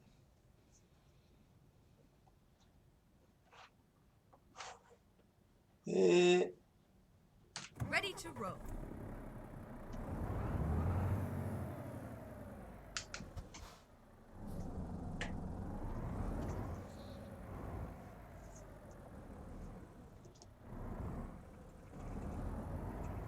So go back across the road, basically, are we?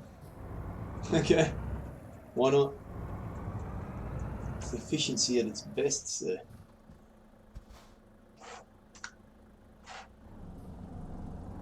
Probably need a fuel stop. Go straight on.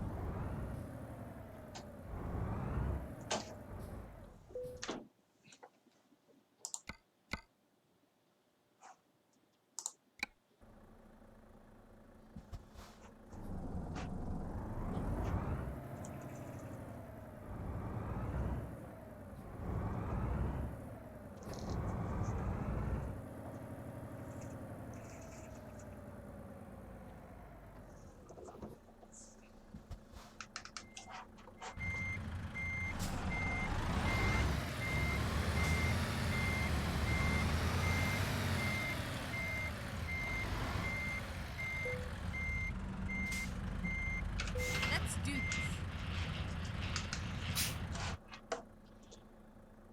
this. Let's have a look at the mappy map.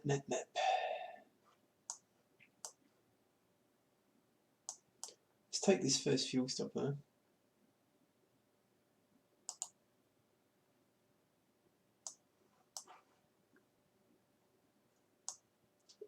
Ooh.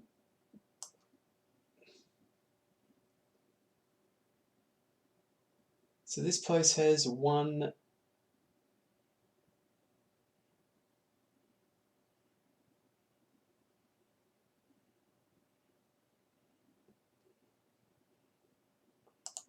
There we go. We'll go in there.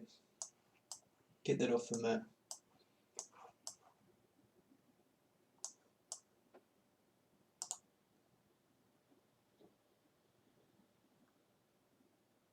Get that one off the map.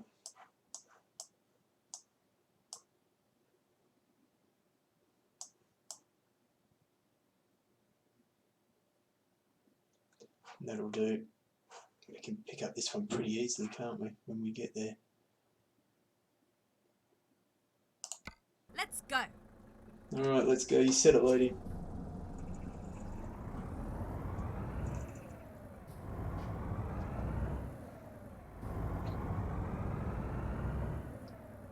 Actually, I really should have paid more attention to not hitting that cargo on the way out.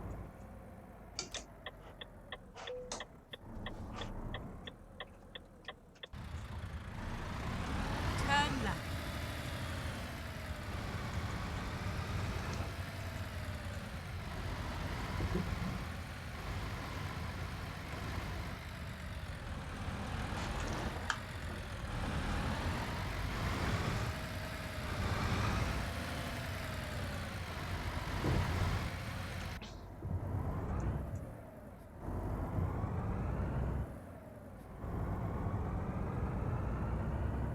Tuesday 3:20. Get ready to turn left. 10:37. Turn left. So we should be fine. Can't see anything that way. That's really good.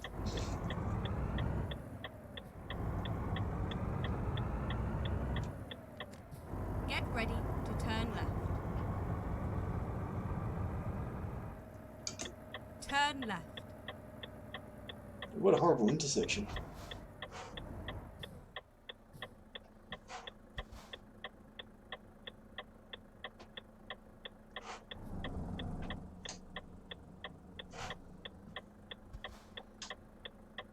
Oh, these are the worst intersections, aren't they?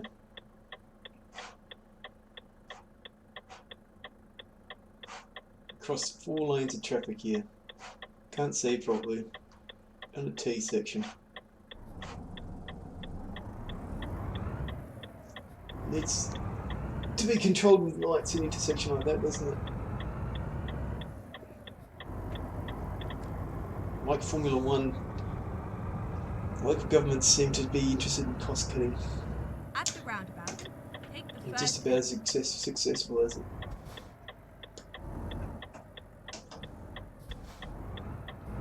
Exit now.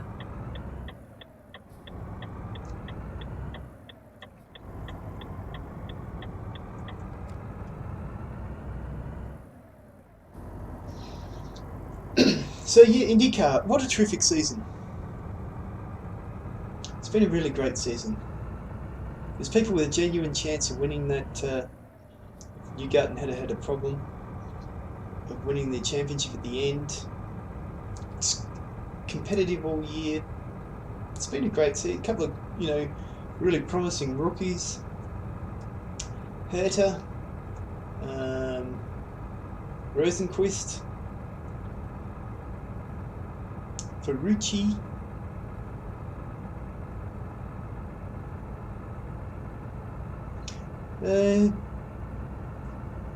yeah, it's only just over, and I'm looking forward to the next one.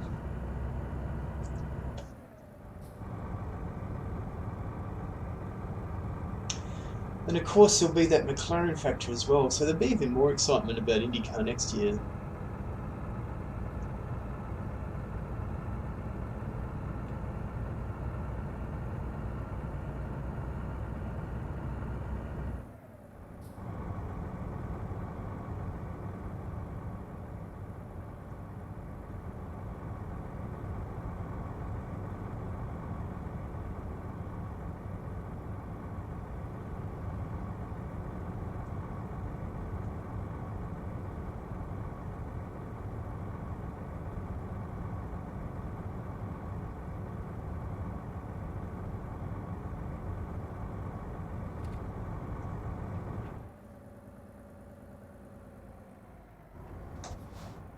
Coming here like Danny Ric. Take the third exit.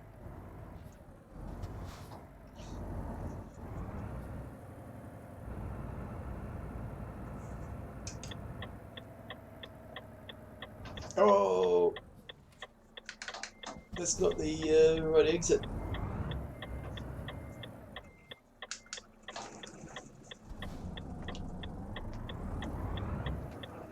Exit now. Perfectly done. I just missed that message, whatever it was.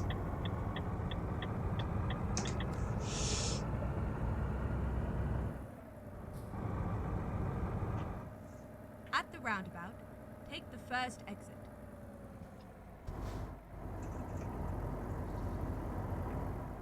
Exit now. Go straight on.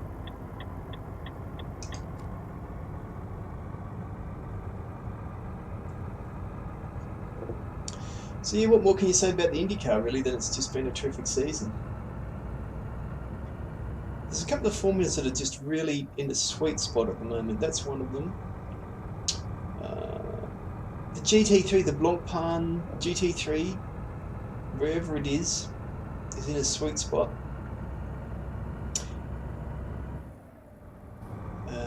Another thing that's in a sweet spot is Trans Am 2.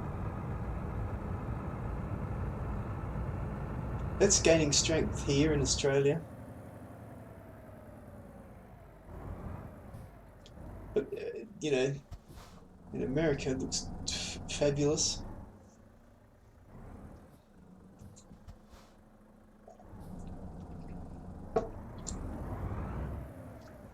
TCR.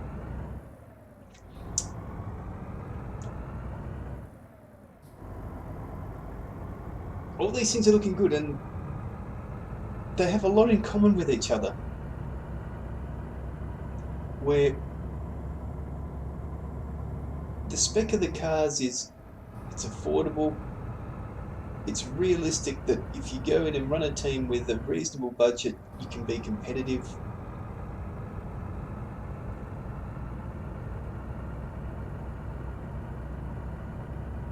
I mean, they're the two key things, but and there's enough differences and interests that make it, worthwhile for the fans to follow.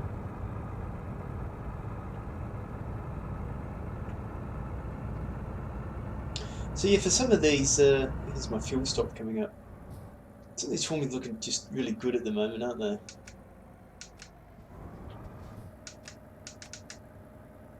Put the lights on here. This dude's coming in for like a pit stop, mate.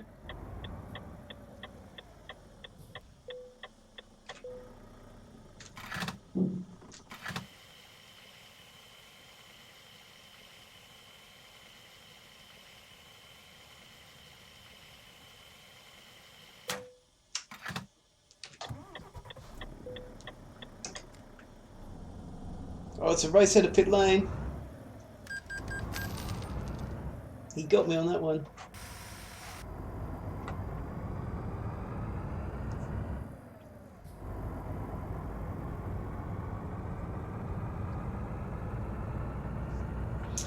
You know, all those formulas have that sort of thing in common. You can't just... Trans Am brought out another sort of regulation spec engine too, which lasts heaps long, has plenty of power, and is really reasonably priced. Just a terrific move.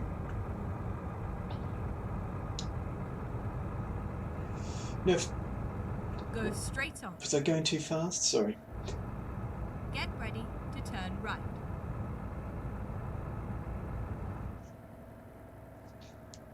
Turn right. If you said to me, when you've got a reasonable budget, you want to start a race team and go racing, these are the things that they're the formulas that I'd be looking at. TA2, TCR, IndyCar, GD3. You know, depending on what that budget you had was. IndyCar, I reckon, is fabulous value. They reckon to run a team is a sort of 8 million at the moment, 8 million a year. I reckon that's tremendous value for that sort of level of motorsport. It said to you can run a Formula 1 team for 8 million a year. At the roundabout. Obviously there's international travel. So, you know, say throw on another however much for travel, another 2 million or something. You can run a Formula 1 team for 10 million a year. What are you talking about, mate?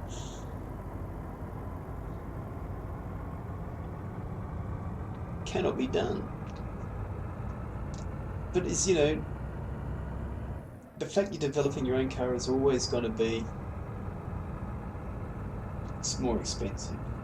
And that is the point of difference of Formula 1. You can't suggest that everybody has spec cars in Formula 1.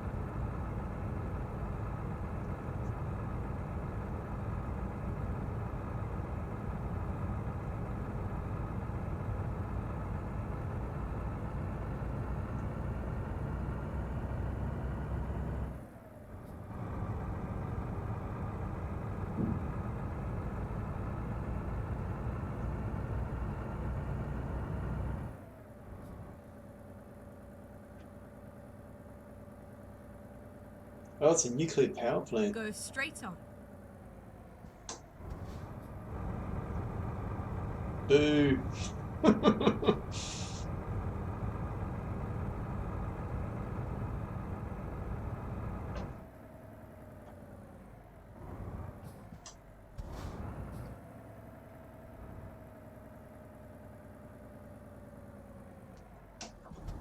It's just at me in the nuclear power plant. I'm not supposed to be here, mate. What are you doing? What are you wearing? What is he wearing?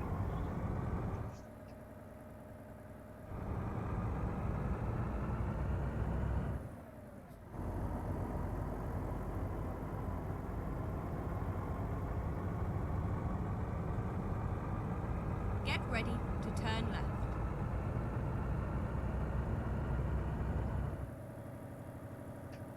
Turn left.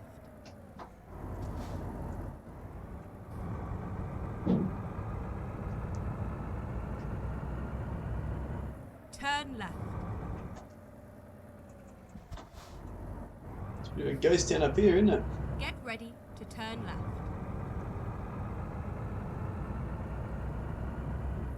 Turn left.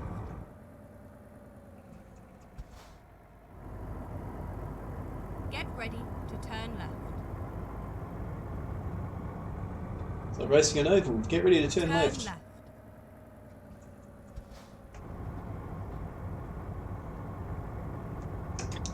Turn right. Now, if you were running a Formula, and it's not Formula 1, let's say V8 supercars, what could you learn from those formulas that are having success at the moment? Straight on. Or should you just ignore everything that they do and continue on your merry way?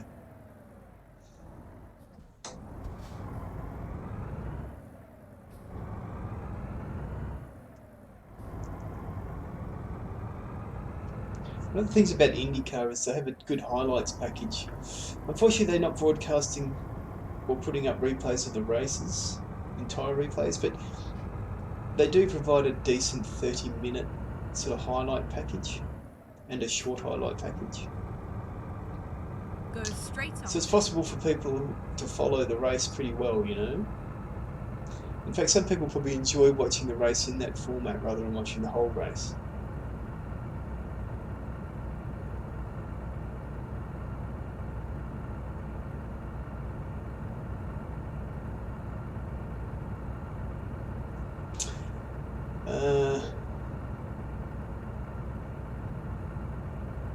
The GT3, that's one thing they could probably do better, is sort of a better highlight package.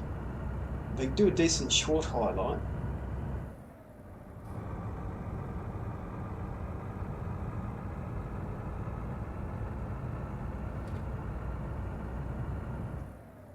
But it can be a little bit hard to follow sometimes with the commentary and the longer highlights of the entire race.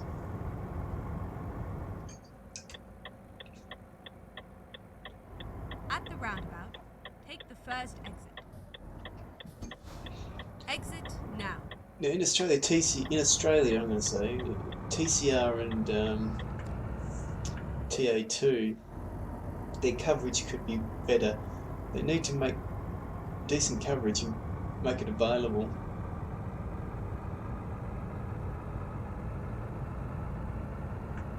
Oh, that sun, eh?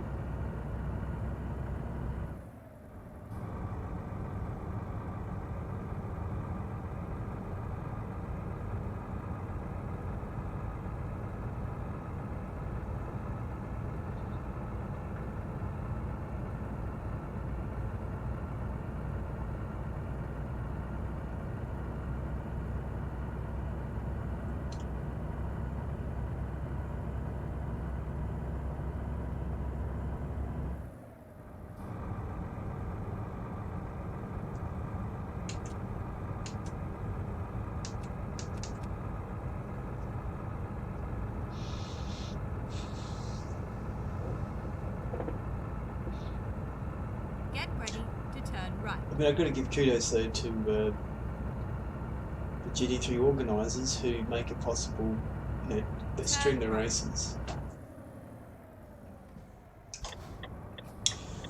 I think that's one of the hardest things with WEC, you know, like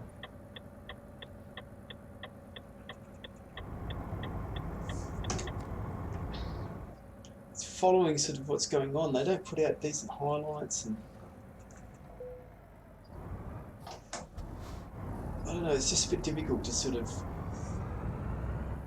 someone like me who doesn't have pay TV, and you sort of think there's a lot of people who aren't going to sit and don't have time to sit and watch the entire race all the time. Ready to turn right.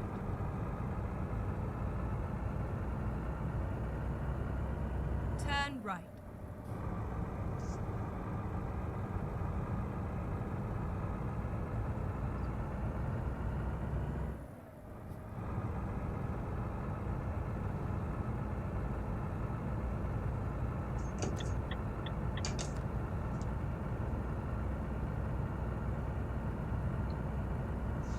What am I towing again?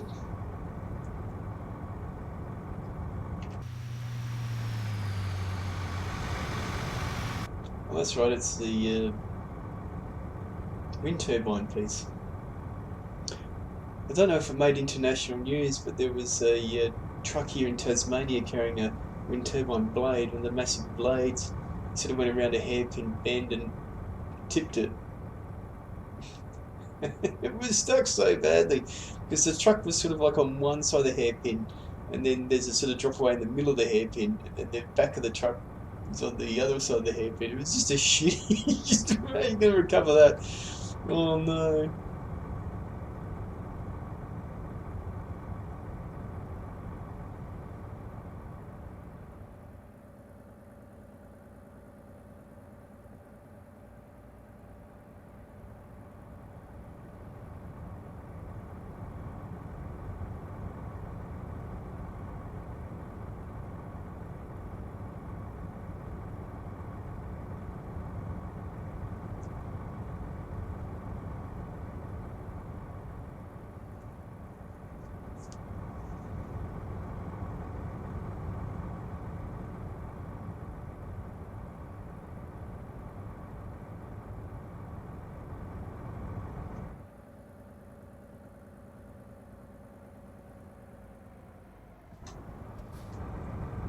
Am I saving fuel by drafting this guy? In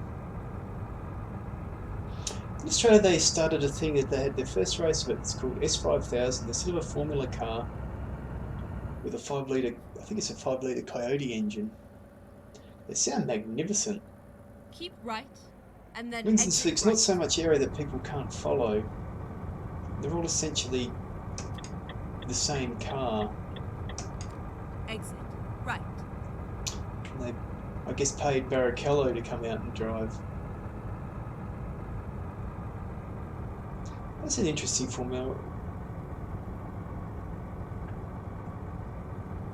Sometimes when everyone has the same car, there isn't the interest of, you know, saying there's Honda and Chevy. Sort of, there's a little bit of interest there, you know.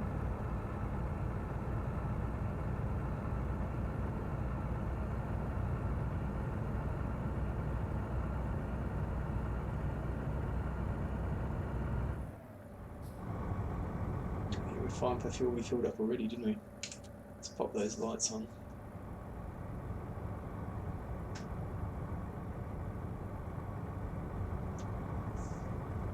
I'm interested to see how that goes. I'm just not sure if there's the demand here for an open wheel formula. Unless it's sort of an experiment that you're going to try and sell overseas. And I do got to give them this. They sounded fantastic.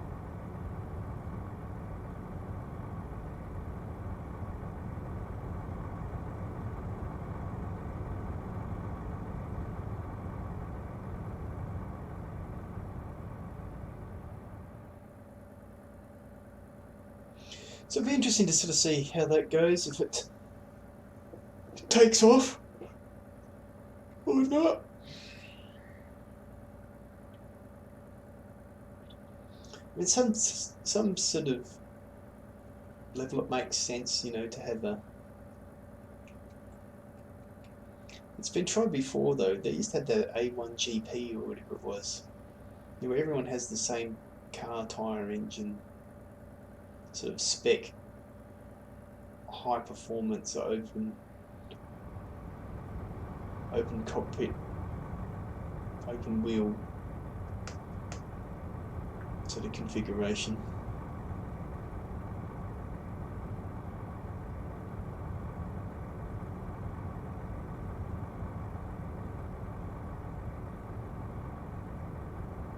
I guess there's not much in the way of bragging rights for, say, an engine manufacturer. Say if they're pretty sure they're all Ford Coyote engines. Ford doesn't get much bragging rights because it didn't beat anyone, you know.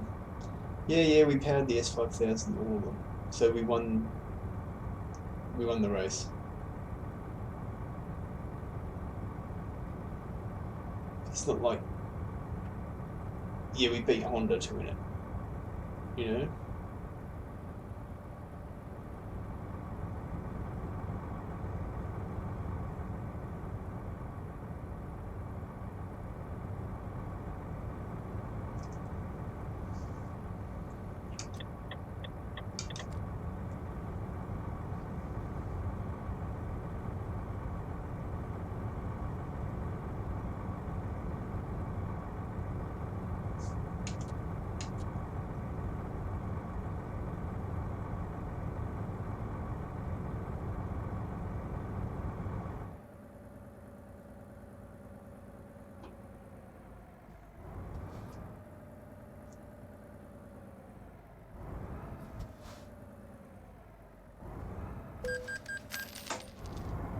€72.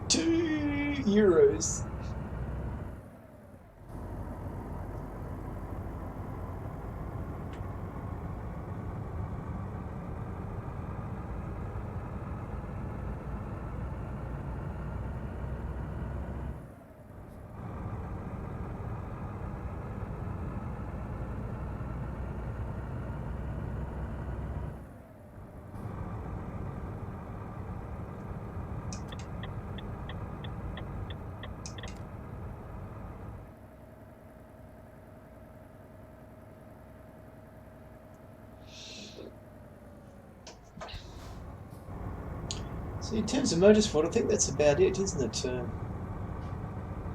Russian Grand Prix this weekend.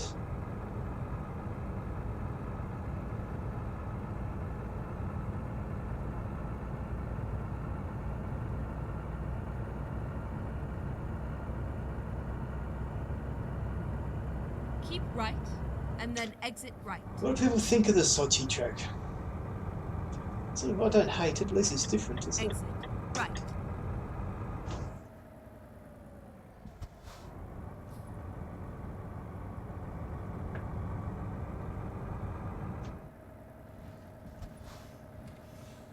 I sort of feel like, Keep you know, left.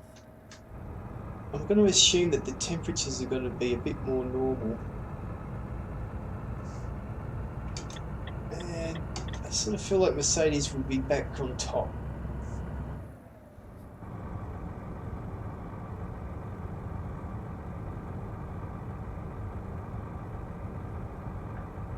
I mean, I don't know what the odds are on Lewis winning winning a Grand Prix are, but it's probably like 10 to 1 on.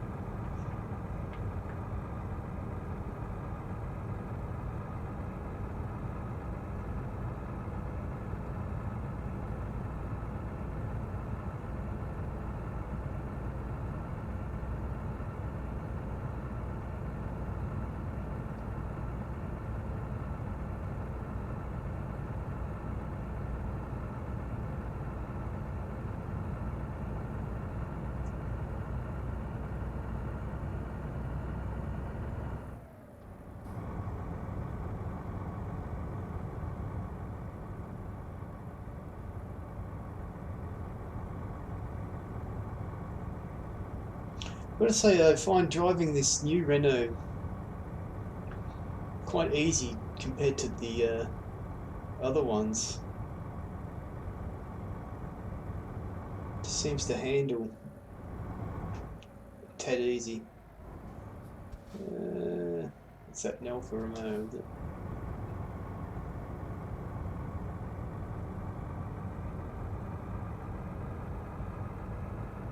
It's very stable. Keep right, and then exit right.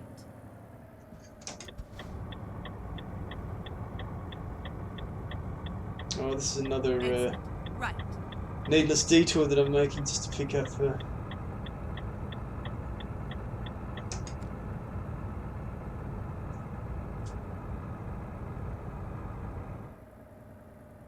At the roundabout, take the third exit.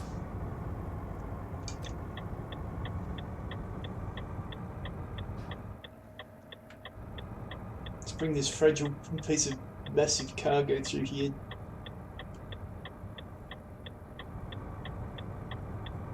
Exit now.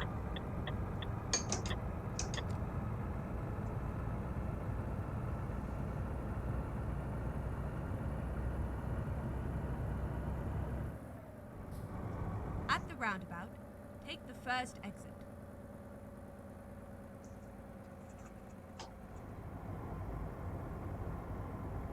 Exit now.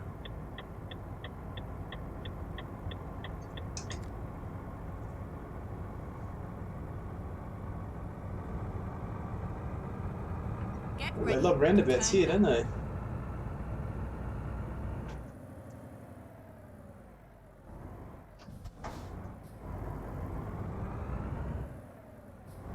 Turn left. Turn left, okay. I'll do that. Turn right.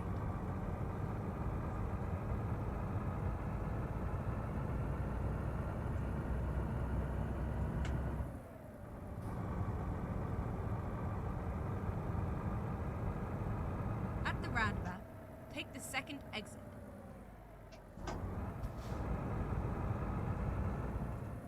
Exit now.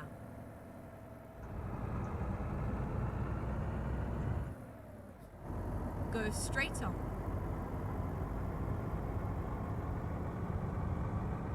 Get ready to turn left.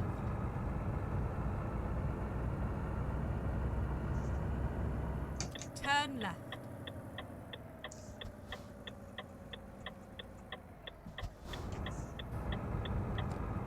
Oh, it's just a Get ready Mercedes to deal. turn right. Okay, let's find a new route. Yeah, I'm just going around the block, lady. Like, what are you talking about? Turn left.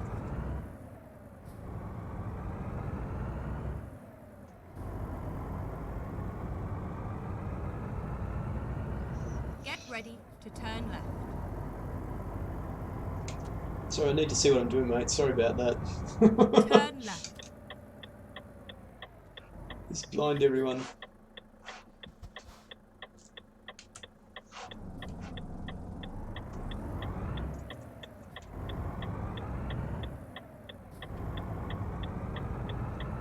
Get ready to turn right. Turn right and then continue straight on.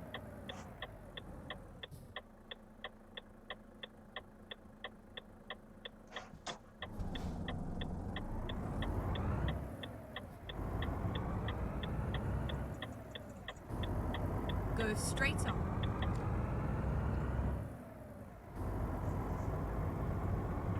At the roundabout, take the second exit.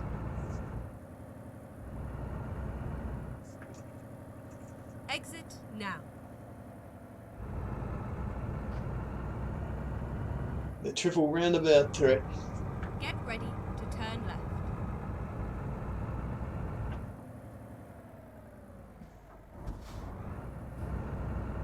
Turn left.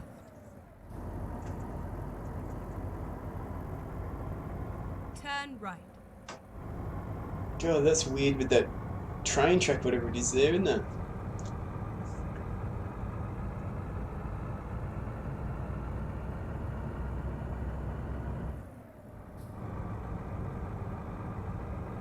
At the roundabout, take the second exit.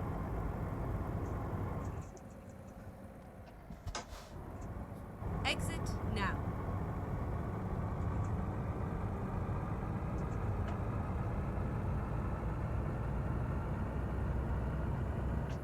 It's a big At the painful roundabout, detour, isn't it, for one? take the second exit.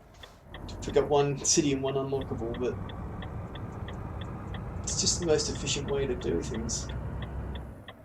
When you're building up new profile, you know? Exit now.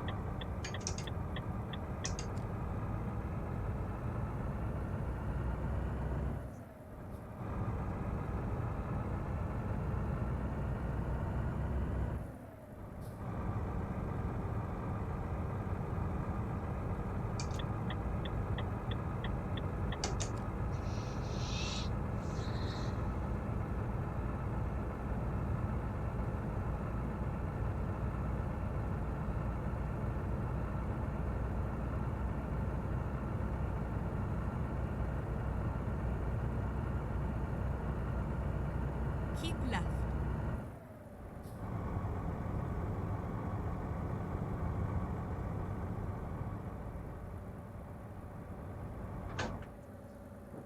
Oh! Rerouting.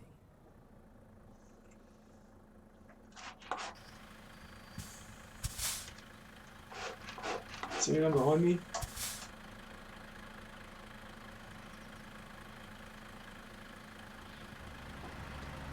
Oh, this is going to make my life really difficult.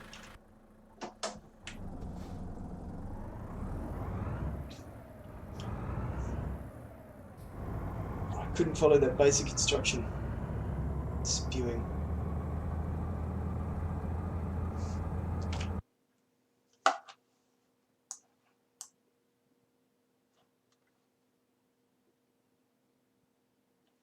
Actually, no, that's not the worst thing in the world, is it?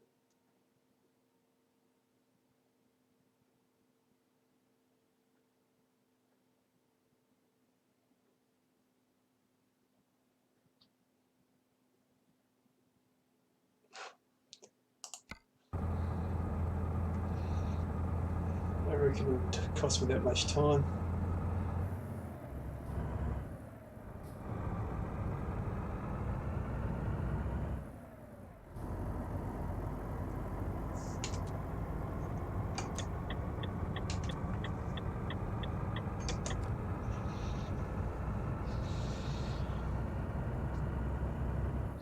So yeah, that's the end of motorsport chat, I think.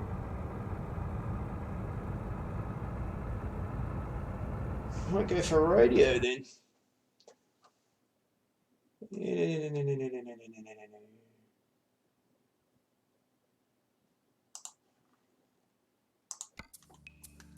Go for this till we get sick of it, which happens never.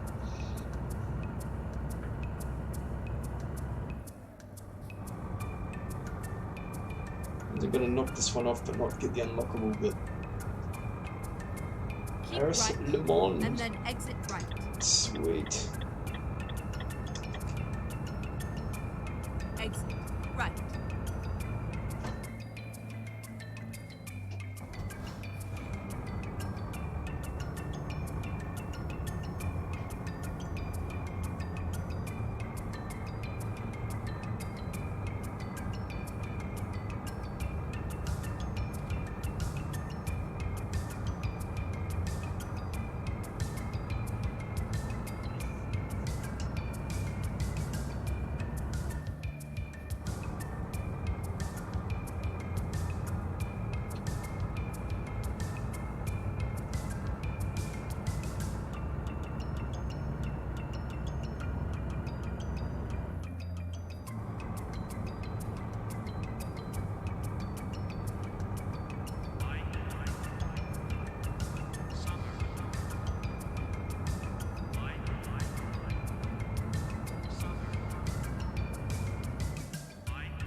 Keep left.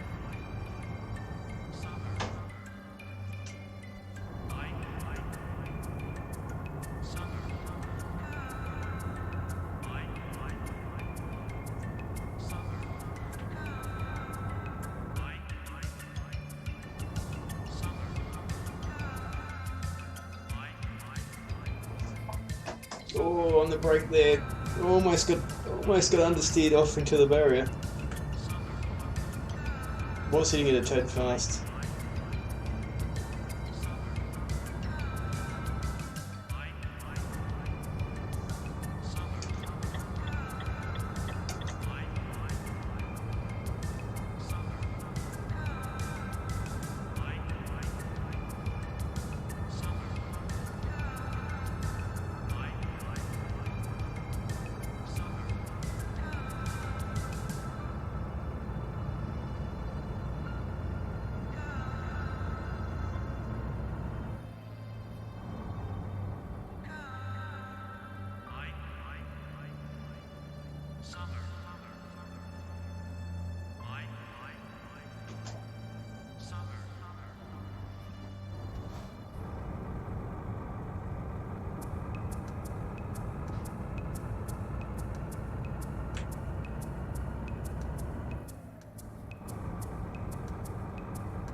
and then exit right.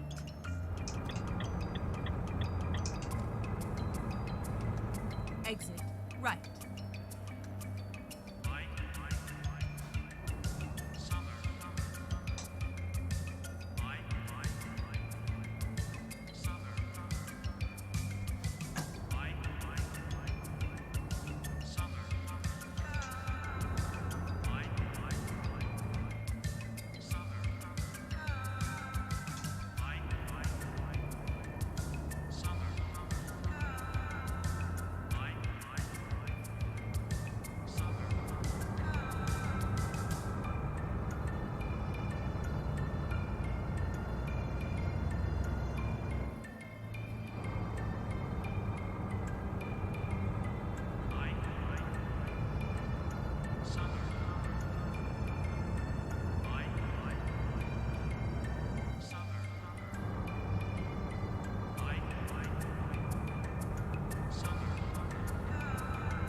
right, and then exit right.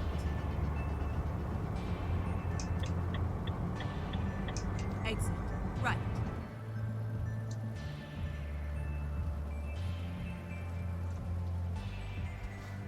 Turn right.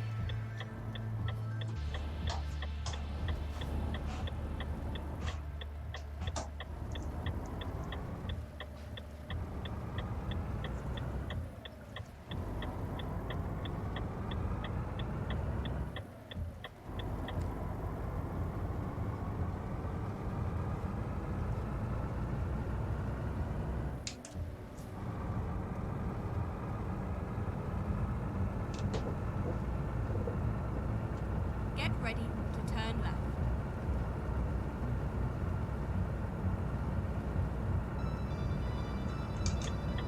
Turn left.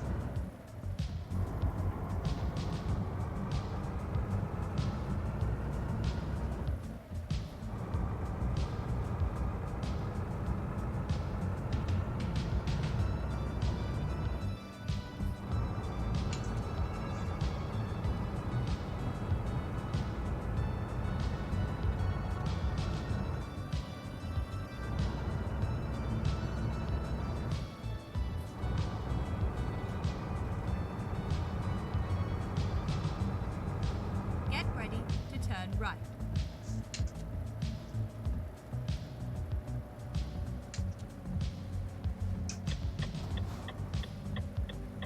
Turn right.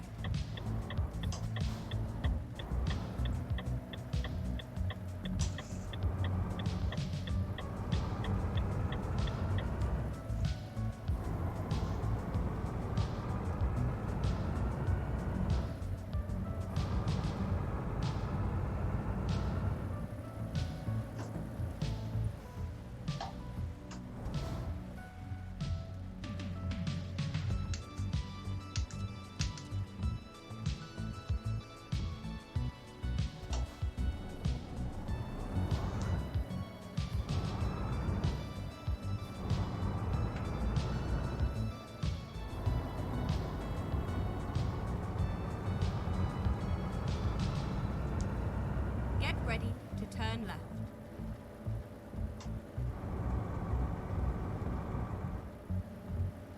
Turn left.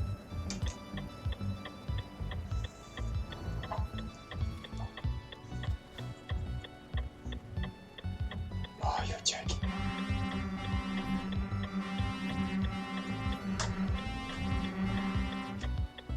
Just want to let you know how unhappy I am.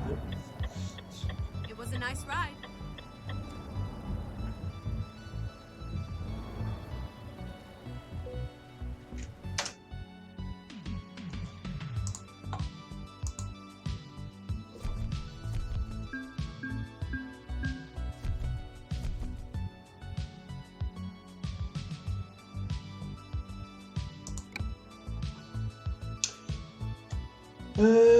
Long distance radio.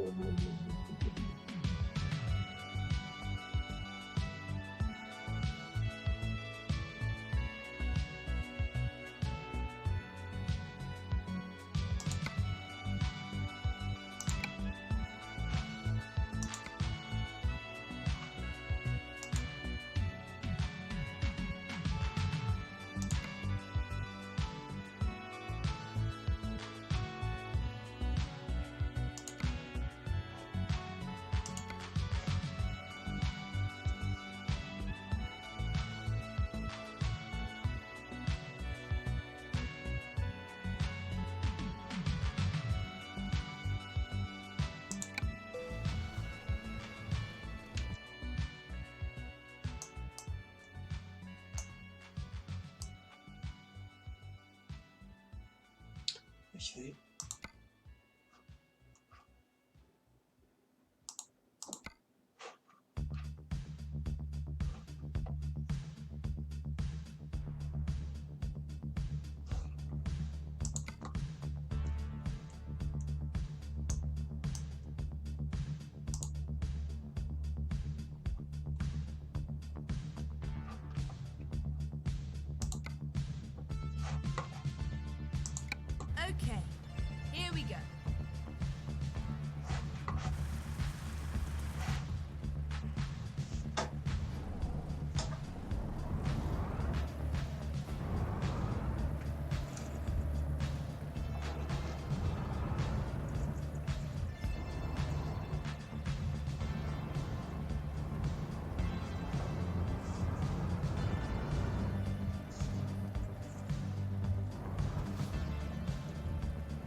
Okay, all I'm going to do is go across to the next town,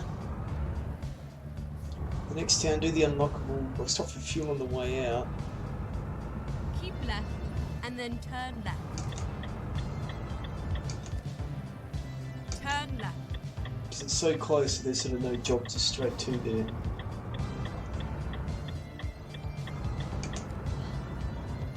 And then we'll call it a day.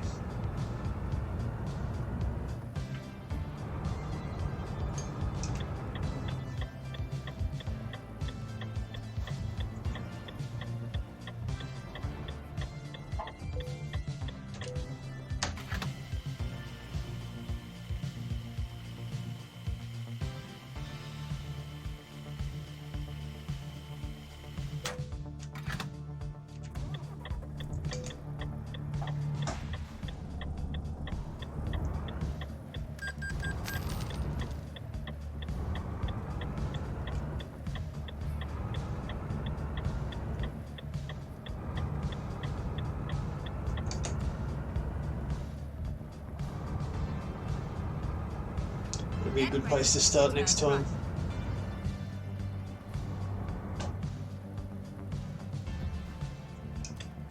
Turn right.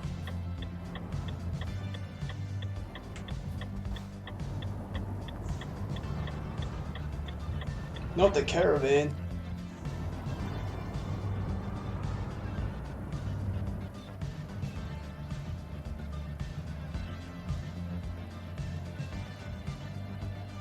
Get ready to turn right. There was no unlockable here, was there?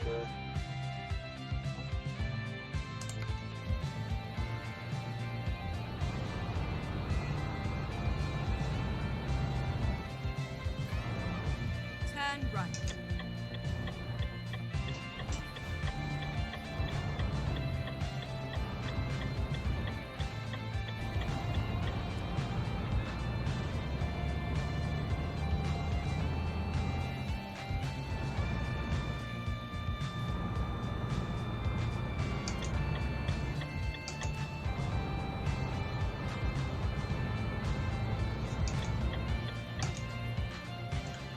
Let's see what this thing can do on the open road.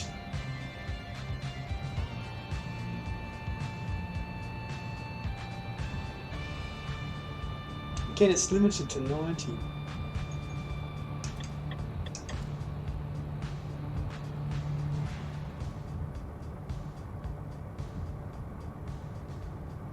$50.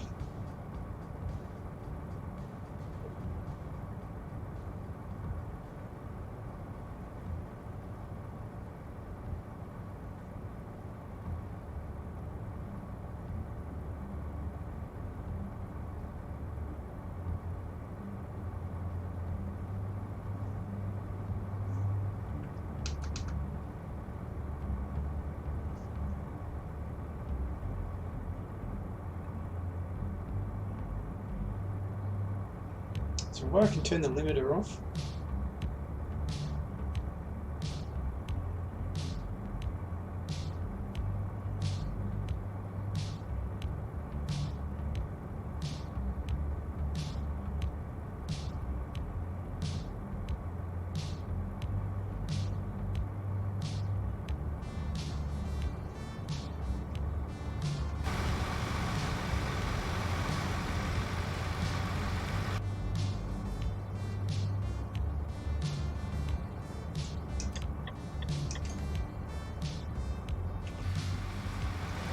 Keep right and then exit right.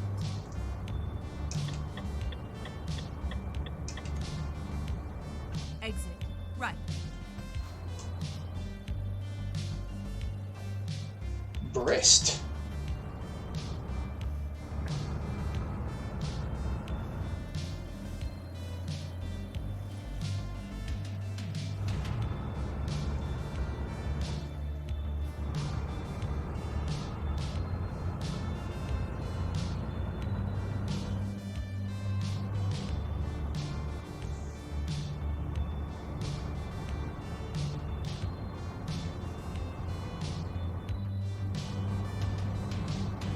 At the roundabout, take the second exit. Danny Ric. Exit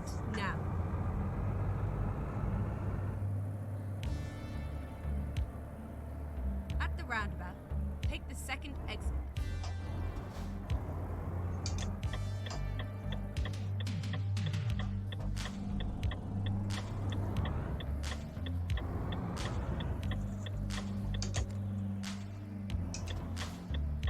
Exit now.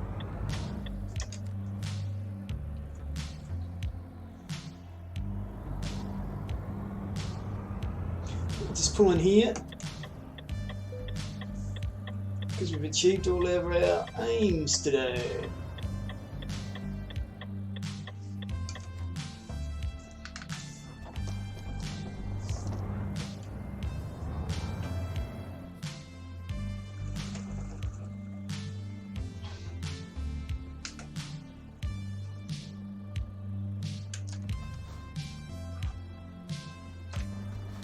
There we go, that is it.